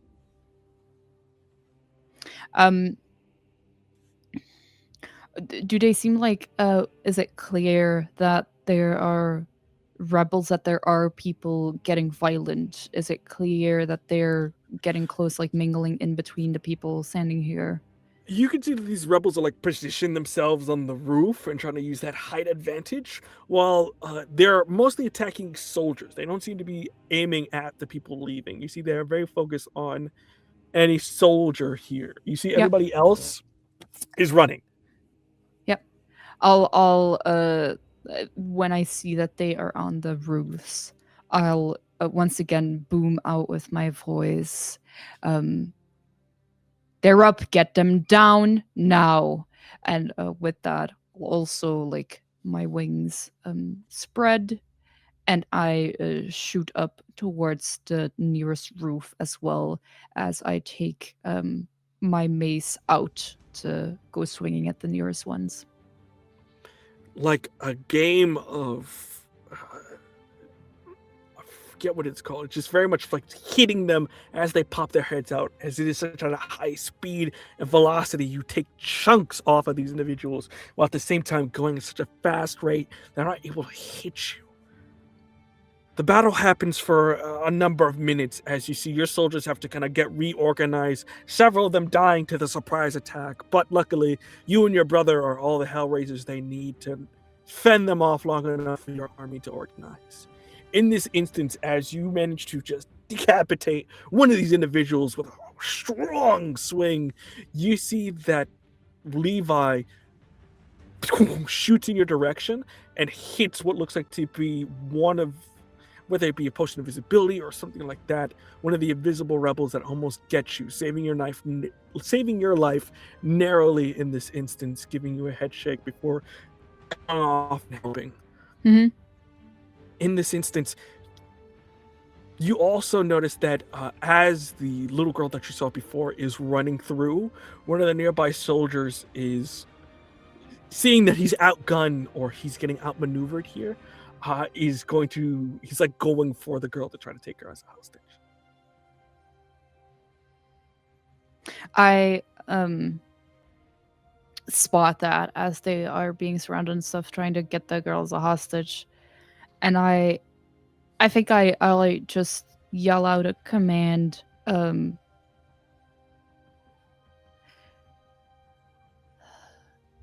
Wait, what? Leave the innocents to evacuate. Focus on the rebels. Now. Yes, come on! I think I'll try to like fly towards the soldier who seems to be being surrounded, because I do want to help. I don't want, I'm not gonna leave one of mine just to their own demise. With like sweeping using the air, you manage to kick both feet onto the ground, implanting him into the stone. As you manage to save the little girl's life, you see the mother kind of comes in, thank you, and begins to drag them off. The fighting goes on for a little bit more until the last of the soldiers are ended. There's kind of a strong feeling of victory as your brother Zatis is very much boasting. And with that, you see the village elder goes to you. Thank you so much. I'm sorry. I wish I would have known sooner where they were, but I'm sorry we couldn't have saved more of your men's lives. I'm sure we'll have more questions for you specifically to see if you know anything more about any rebels around, but that will wait until we're out of dangerous area. Indeed. Come on, everyone, to the hills. I'll probably yell out a command for like 2-3 of my squadron to scout around to see if there's any other like hiding as this happens. You clear out, letting the refugees and all of them begin to move up. You begin to clear out the village just to make sure there's nothing else. You reconvene, and as you come back, you see there is harmony in this place. You see that, especially fighting side by side, and with the war almost being over, there is this air of calmness, of peace that will come. And I think there is a comfort knowing that you make this possible. After years of training, after years of studying, you harness that power within you to become the hero that never came to save you. To make yourself proud, and in turn, to make Daros proud.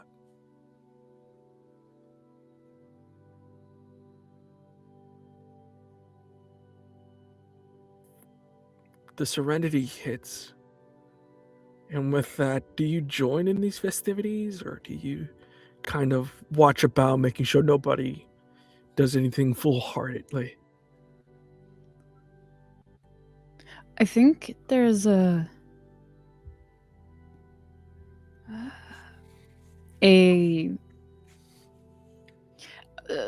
this kind of feeling.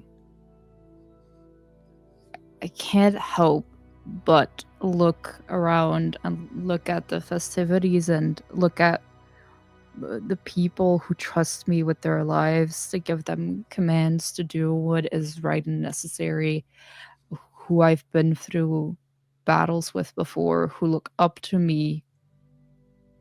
And I realize that I am the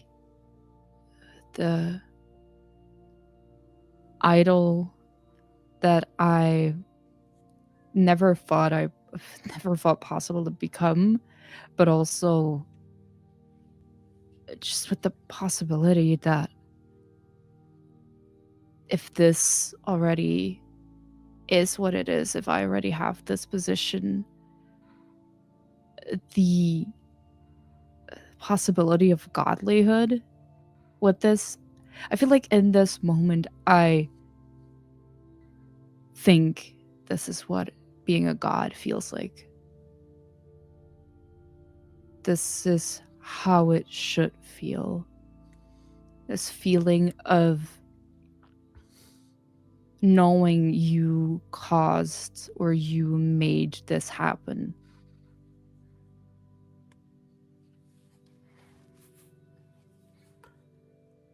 At this moment, as you are cheerful, you see the village elder Levi comes up to you once again. Your brother-in-arms is nearby, Suit. You see he's messing with one of the nearby radios to try to get a signal. Apparently a message is coming through. And Levi kind of goes, Commander, I did just want to say thank you again. You made my family very proud, and little Renee here wants to say thank you for helping and saving her. I'll look down at the little girl again, smiling, and I'll once again kneel down to be a little bit more on their height. My wings kind of folding in as I look at her. Go on. Thank you. You're very welcome. You'll be safe. And maybe one day you can grow up to fight for a cause as well and to also be a strong warrior. At this point, you see that your brother-in-arms has got the radio, is listening to the message. Levi goes, Commander, if there is anything we can do for you, feel more than free to. And you see immediately your brother-in-arms puts the radio down, gets the nearest pistol he can find, and immediately blows the village elder's head off. Levi was his name, right? Yeah. Levi, stop at once. What are you doing? Sorry. Levi was the guy Explain who got yourself killed. now. Brother Zartis. Gotta mix that. But okay. Yeah. Zartis. But he goes, sorry, Commander. We're at some Daros. All the men are dying, all the children are being confiscated, and the mothers are serving the Empire and the needs. I didn't hear this message come in where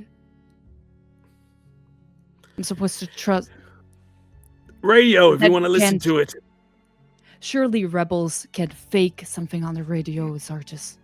Well, why don't you listen to it and you tell me if it's a fake? I think, like, with the commotion going on, I put, like, a reassuring hand up to the people, say, everything will be fine, please calm down.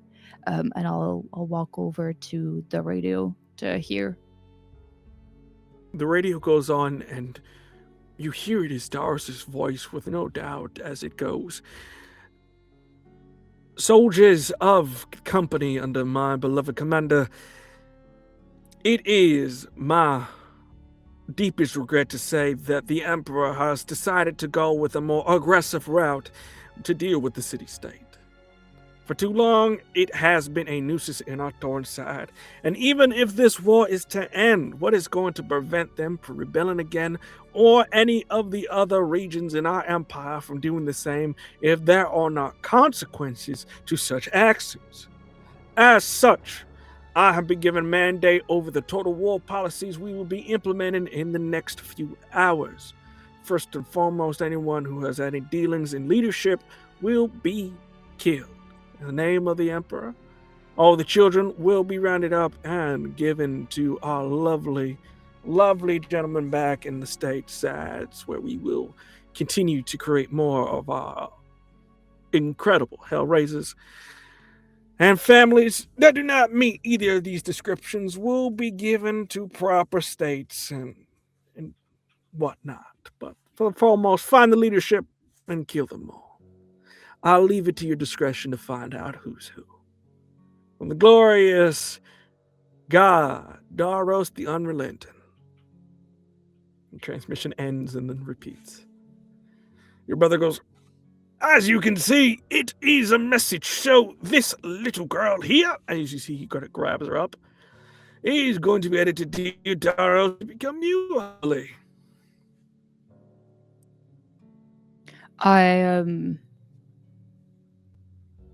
I think in this moment, like looking at the people around, looking at my soldiers moving towards these residents that we were just a second ago escorting to safety.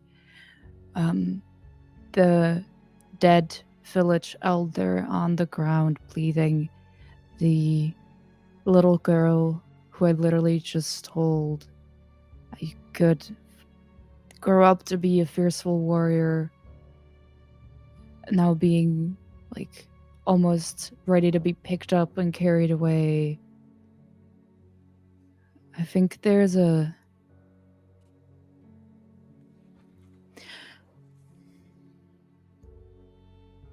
think I felt like a god moments ago, and then this makes me feel things, makes me... I don't feel as good as I did a second ago listening to this message. It's a task that we have to do. It doesn't... I've never had trouble with any of these things, but this suddenly doesn't make me feel the same way that I did when I was standing there a second ago and I thought that this was godlyhood. This doesn't feel like that should be it. But then again, these are orders that we should obviously follow. Orders are orders.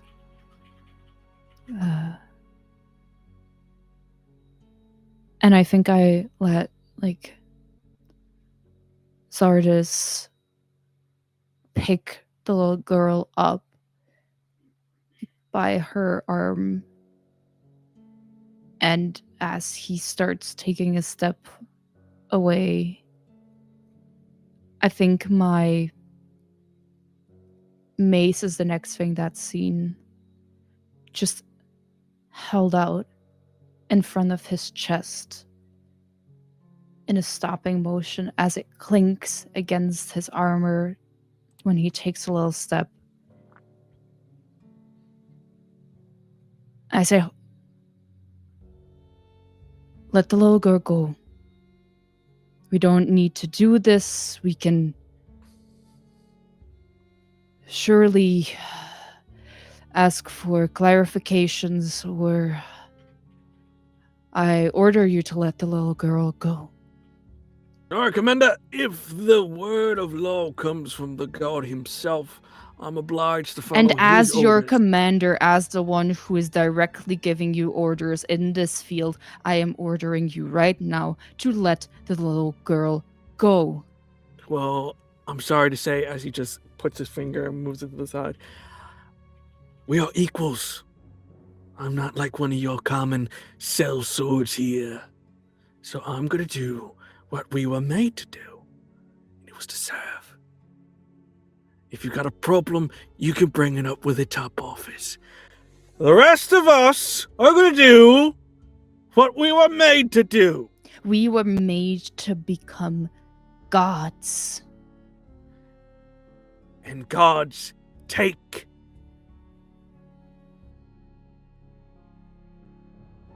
You're the orders. Do what you gotta fucking do. I think in like a last attempt, I yell out against him.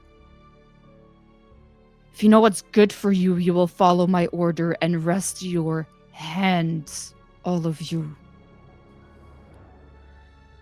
You see, he puts the girl down for a second. You know what your fucking problem has always been? The moment he goes into subordination, the mace, it's not a finger that I was holding against his chest. I held up my mace against his chest. The mace lifts up and hits him in the side of his head as I punch it to the side. And I say, I will not tolerate subordination.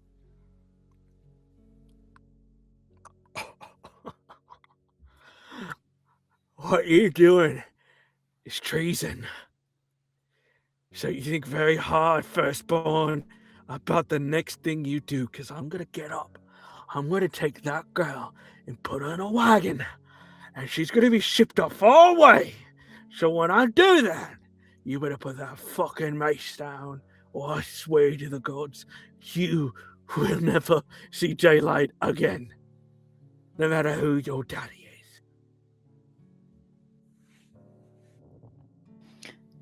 I think there's a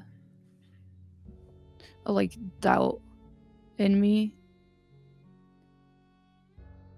because he said this is treason, and that's true. And I look at the girl and I think of this feeling of godlyhood, of this feeling of righteousness. It felt right. And then I think about the fact that if I make this move,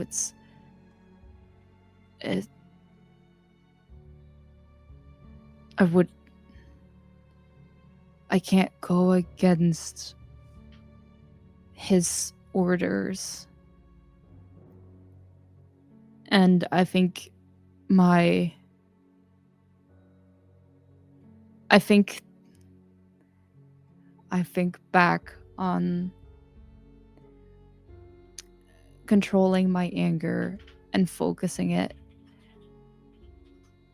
And the thing that my body just urges me to do, the instinct and the controlled anger, a focus on Zardis. As I just start basically, I swing my mace under his knees, on his legs, and I start just fighting with him.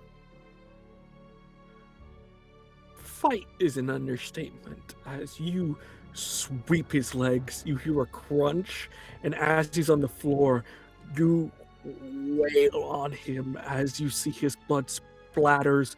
With each hit, you feel the ground shake as you put all your might and anger. It is splat, splat, splat, splat. And the memory begins to die down. As this was the mark of your defiance. You still failed in your duty as they picked you up the next day. But I think it was the moment your anger betrayed you. In that moment. And as things become a bit clearer, Anki, you see this defiance in this moment. And even so, you see that Francis, being on the side, watching this go down, looks to you, Kydra, and goes, "You're a fucking hypocrite."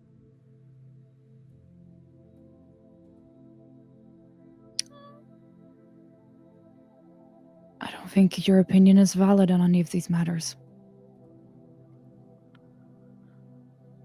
I don't think I asked for any of your opinions on it.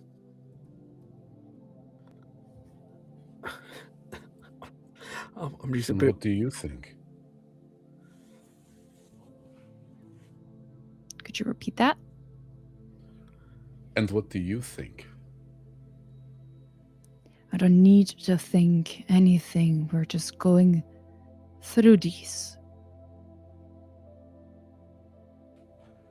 And I don't need to tell either of you anything about this, about what I think. It's not relevant.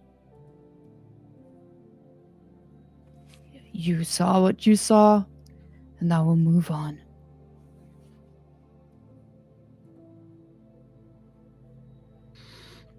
I'm just surprised that Mrs. I'm gonna follow an order to a T didn't follow their order to a T one day and got punished for it. I mean, not to talk ill of the guy, because the whole thing, but Yeah, well, maybe, and I take 2 threatening steps forward to him. Maybe we all need to learn how to do our fucking jobs. Okay, now it's my turn to get in the middle. I'm gonna do the same thing. I'm gonna get in the middle. Okay. There was a moment of genuine happiness in your face there. Is that what you're after? Sense of duty, purpose. I don't do those Leaves you surrounded by people you feel emotions. you walk arm in arm with, united.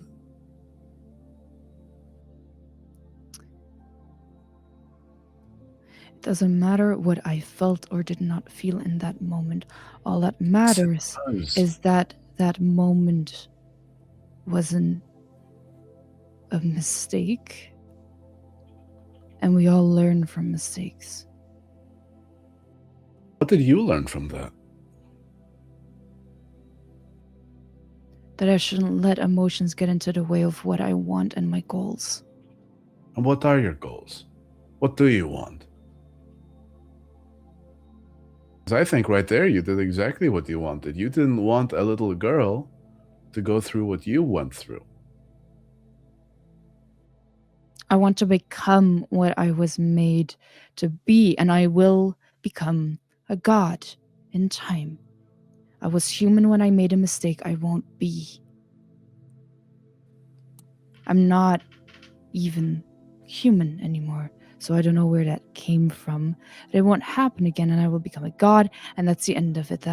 Now you got your explanation. And when you become a god, what? You'll just be alone and miserable for eternity like gods do? Is that how you win? I'll lead my squadrons again. You just I want to be will by people be. who understand you. I think my wings flare out at that moment as well, as I raise both of my hands outward. I will be the commander that I was made to be, and I will become the best and the god in that. And I will have the feeling of godliness again, and I will not let human emotions or anything or mistakes get in the way of that again. We learn from mistakes. You learned to never leave your tower again. You learned from your mistake. No, that's not what I learned. I learned that I was careless and I got people hurt, not that I shouldn't leave my tower. Right. Whatever it is.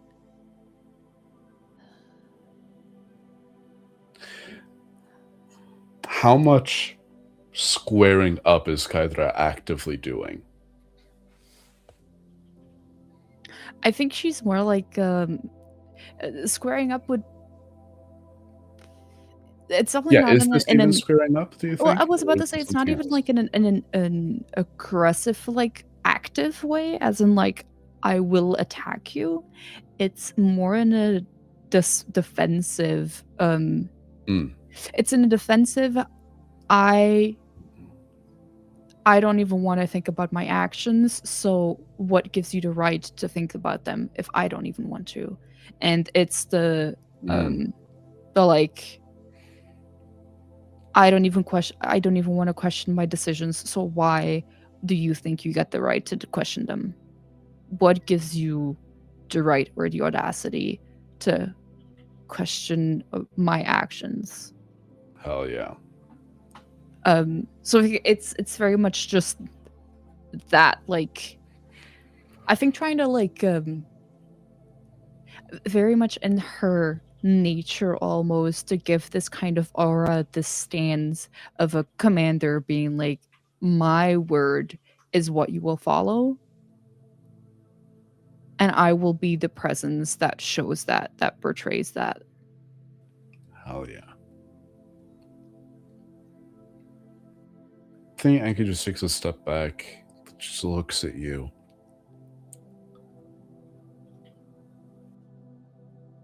You are ruled by so much hypocrisy. Nobody can tell you what to do except yourself. But all you want is to be told what to do. You do everything alone, and you won't allow anybody to question you. But all you want is to be surrounded by people who you feel you belong with, and to be loyal to the orders given to you by someone above you.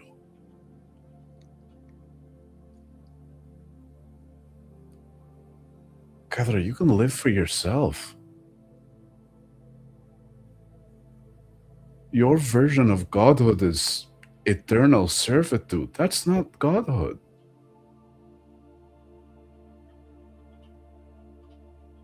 You can do better than that. And you don't need godhood to get there.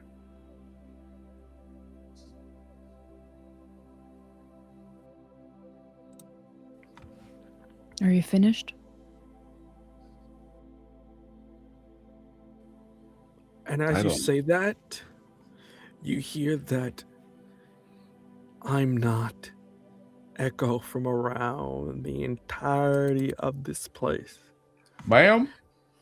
As you see, ma'am, as you see the vestige of this place slowly drop, as if somebody is lowering the opacity of an object, until you find yourself surrounded. This is a Chili's. We're still in Shouties. We're still in Shouties. You see that the entirety of the place dissipates as you find yourself floating in space, and what is before you is the large body, fully clothed in these ancient robes of green and gold. Their skin a bark green with their horns matching suit, a little bit more like bark, if anything. Their eyes glowing in sort of this recognition of power, and with tattoos similar but not of exact nature to Anki, as you see their face gets incredibly close as you hear their voice.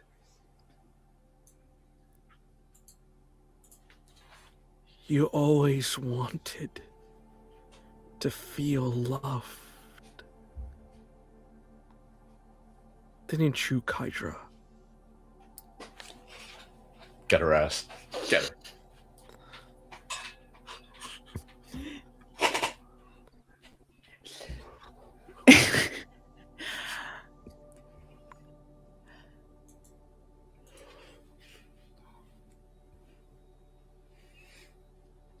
I just wanted to be worth the while.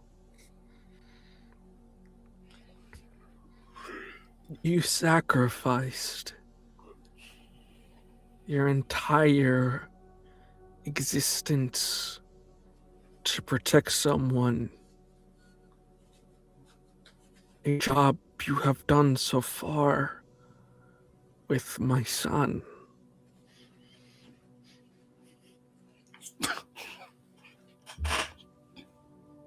I think my eyes like flit to Anki at the actual mention of like my son. I'm just eyes up.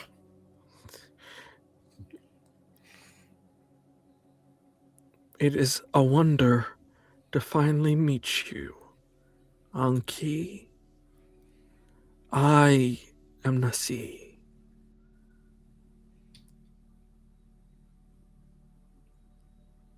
Awkwardness immediately returns, the first thing out of my mouth. I'm sorry I used your name as a fake name. Slight chuckle. No need to apologize.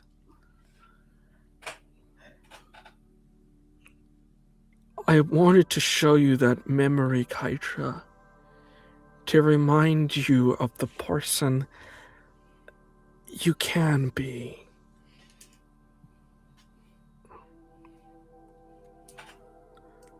I know your secrets. I know your secrets. And while they are not mine to tell, I did want to show you there is always another way of living.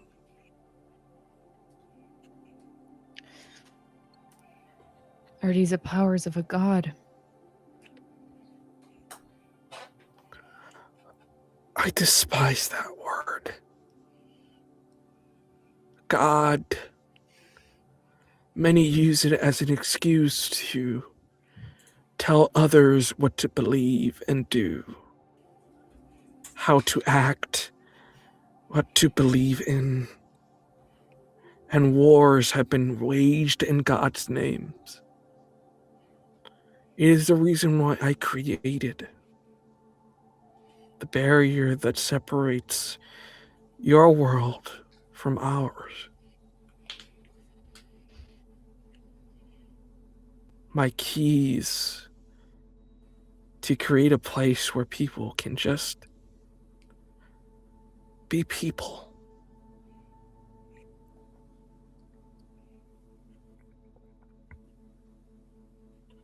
That is what you are, regardless of what you despise or not. And wars will be waged whether you are here or not. The only difference is you give a purpose. Perhaps. But it is now your duty that you have taken upon yourself to help my son escape.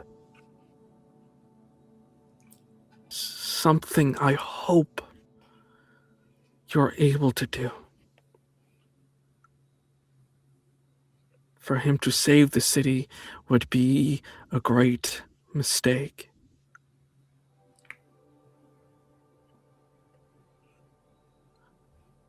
Of course, I will help him escape. That is why we've been on our path, and I'm not intending to stop that.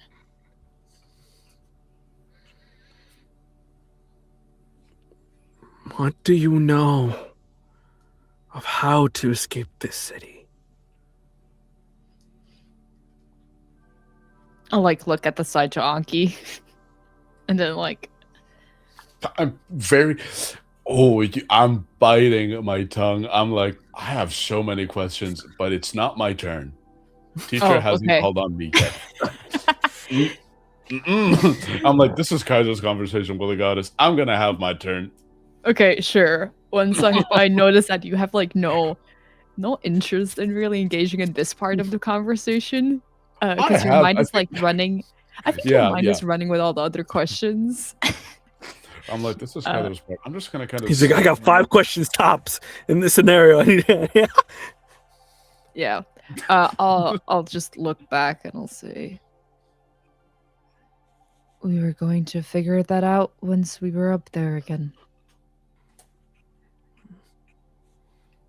You have most of the keys, but you're missing one last part.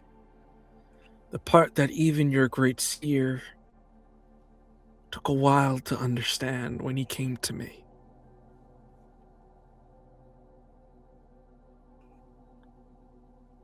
You see,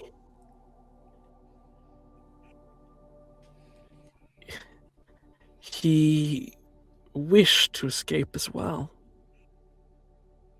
I gave him the information, but there was one thing he could not complete. The last key.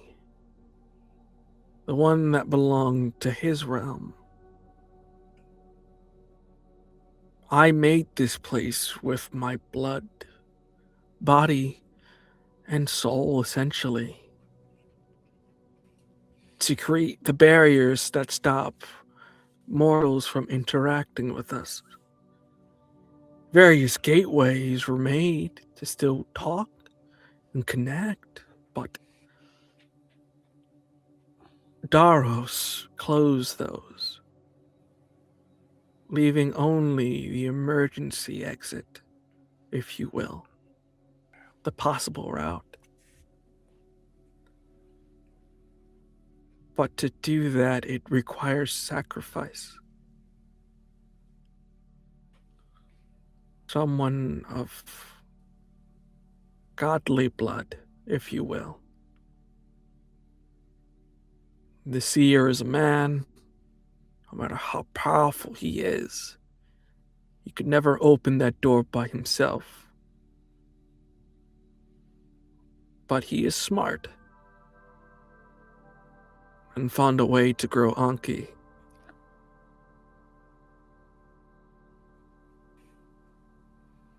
I find it curious that fate intervened once more, saving my son from a near-death experience, till thrusting him into several more.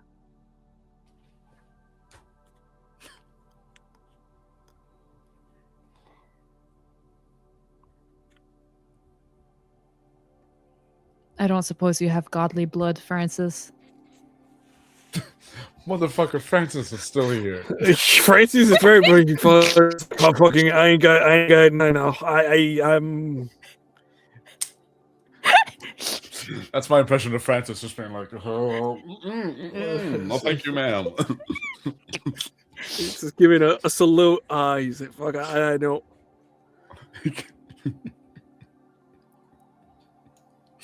Oh, I love. You Francis. see that she goes. It is difficult to escape, but there is a path. There is a way, but it still might endanger Anki's life. Well, if it's choosing between endangering a life or actually being sure that you will need to kill it, I know which one is the best outcome. Do you? It's choosing between certain death or possible death. Seems logical.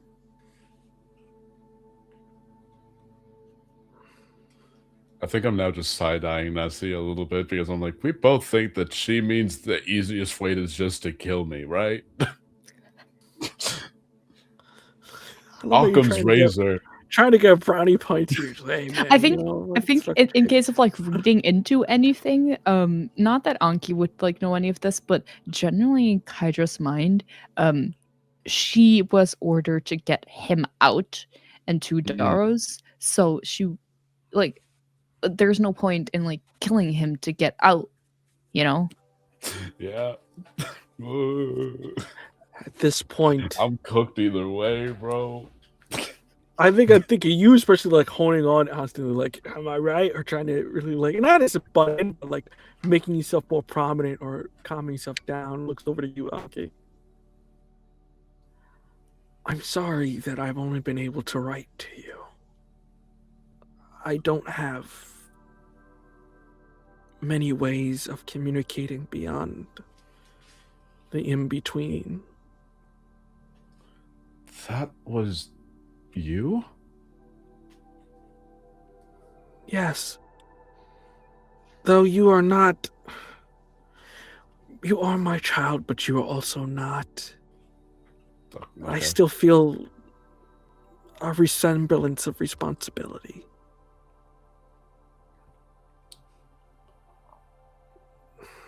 I helped make the seer into the person he was, as I thought he would want to save his world like I tried to save mine.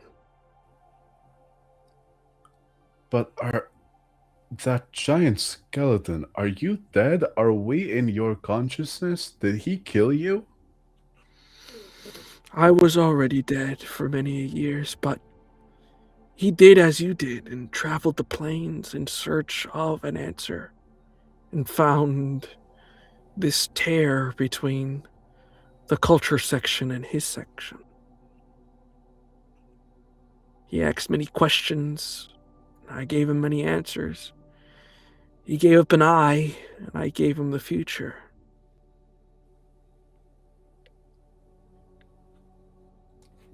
Okay, Odin wannabe, goddamn. I knew you were gonna say a fucking comment, you fucking nerd. Says you, nerd. So, I don't mean to be rude. You gave me life. It is your right to dictate that I should. Do I have to die? I mean, I can do good work. I I all I've done is publicly fail at making a speech and get kidnapped in the public eye. I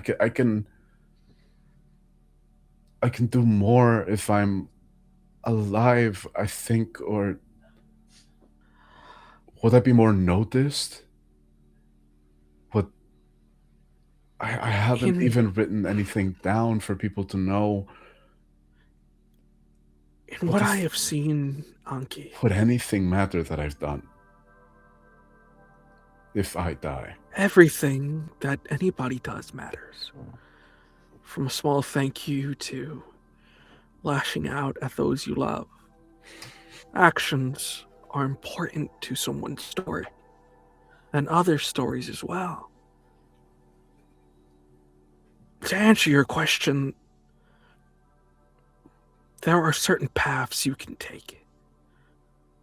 Some longer, some shorter. But at a point, someone will die. And someone leaves. If I die, will the people of the city be free? It is a possibility. Your death acts as a catalyst to create a hole big enough for the city to move. But you have seen the city is also corrupted, full of broken souls and people lost. The questions people ask is the city worth saving? Will the light of day help mend those broken minds? Or will you simply hurl a fireball onto the world itself? A city of roaming madness. The seer does not care about these situations. He simply wants to mend that he broke. Then how can I, if I die, how can I make sure that it'll be for good? That the city will heal and that feeling the sun on their skin will make people be kinder and will make people want to work together to achieve something great. If I have to die for that, I think I could. It's your decision at the end of the day. Anki eye, and before they're able to finish their sentence, in a flash, in an instance, Kydra, you see Anki immediately get grabbed by something that goes straight to Nasi. No. As you feel the wind grab Anki This and motherfucker. pull him into the depths of whatever is going on here. As you see, this area becomes to almost like a dimly lit place as everything becomes dark and only light is around. As you see Anki get grabbed and pulled. I think I try to like fly after in whatever direction that is, like immediately launching myself. You see Francis follow suit running, and as you go towards it, as you go kind of towards the darkness of the area, you see the seer comes out and grabs both you and Francis by the throats. As you are really unable to do anything, as you can see that your physical body is nearby, but you're not able to react as much as he grabs the two of you and goes, "I give you a chance, Kaidra, to be part of something bigger than yourself, but you simply said to fuck off."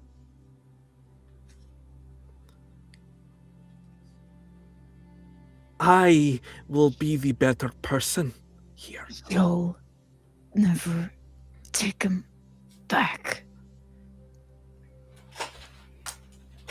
Kaidra, first of the Hell Raisers, as you see he motions with his eyes, as you see something begin to open behind you, I grant you what you have always wanted in this life, here in my city, under my protection. I rescind your exile and return you to your realm. As you see, he opens using all of his energy. As you, Anki, as you're being pulled away, can see how much energy the seer is expanding in this instance, as he is forcing with his like spectral arms a tear to open between the mortal plane and the planar one. Looks at you, Kydra, and goes, "Enjoy your life," and casts Kydra and her body into the plane, and Francis II, as Kydra is thrust back into the mortal plane, and the tear closes. And your vision, Anki, begins to fade. And that is where we shall end it for today. Yay! Yay! I'm writing down these notes so aggressively. As you can, you're gonna get me. You're gonna get you to complain. I'm catatonic. With that, everyone, thank you for joining us for a wonderful episode of Ascension.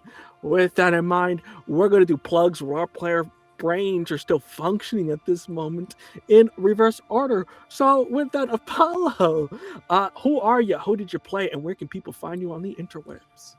Hello, I'm the person who's gonna go and goddamn kill Chris. My name is Apollo. I do cosplay, I do voice acting, I do TTRPGs. I'm gonna fight Chris. It's gonna be a fist fight. It's gonna be at the back of a White Castle because that's the closest he'll ever get to a real castle. Oh, you bastard! This is beef now. How dare you? I had my little Jesus Christ superstar moment, and you said nope. Bye. God. Oh, I'm gonna get you next week. I'm gonna get that wind. That wind's gonna get banished twice. Watch me. Anyway. That's it. Lovely. Next up, Syrinx. Who are you? Who did you play? And where can people find you on the internet? Hi, I'm Syrinx. I'm catatonic, and I will not like actively participate in the fight, but I will bet like $10 on Apollo because he is a gym bro. So there's that. So I will highly encourage this fight to happen. Let's go. And I want the outcome that's gonna happen. So thank you. Hello, my name is Chris. And I do also go to the gym, so I guess it's a fair fight then. But I love how he had to I've- justify himself. I have to justify you put he goes to the gym. I go to the gym. But besides that, I've been your GM and producer for these preceding evenings. I've been taking pot shots all night.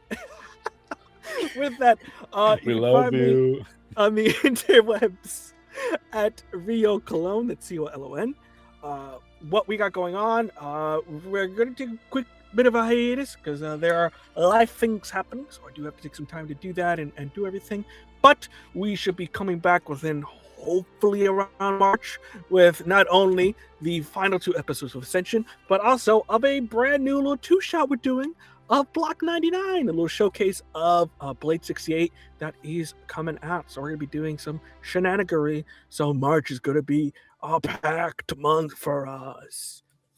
Until then, we hope you have a wonderful rest of your day, and we can't wait to see you and find out what happens in the last 2 chapters of Ascension. Until then, bye-bye, everyone.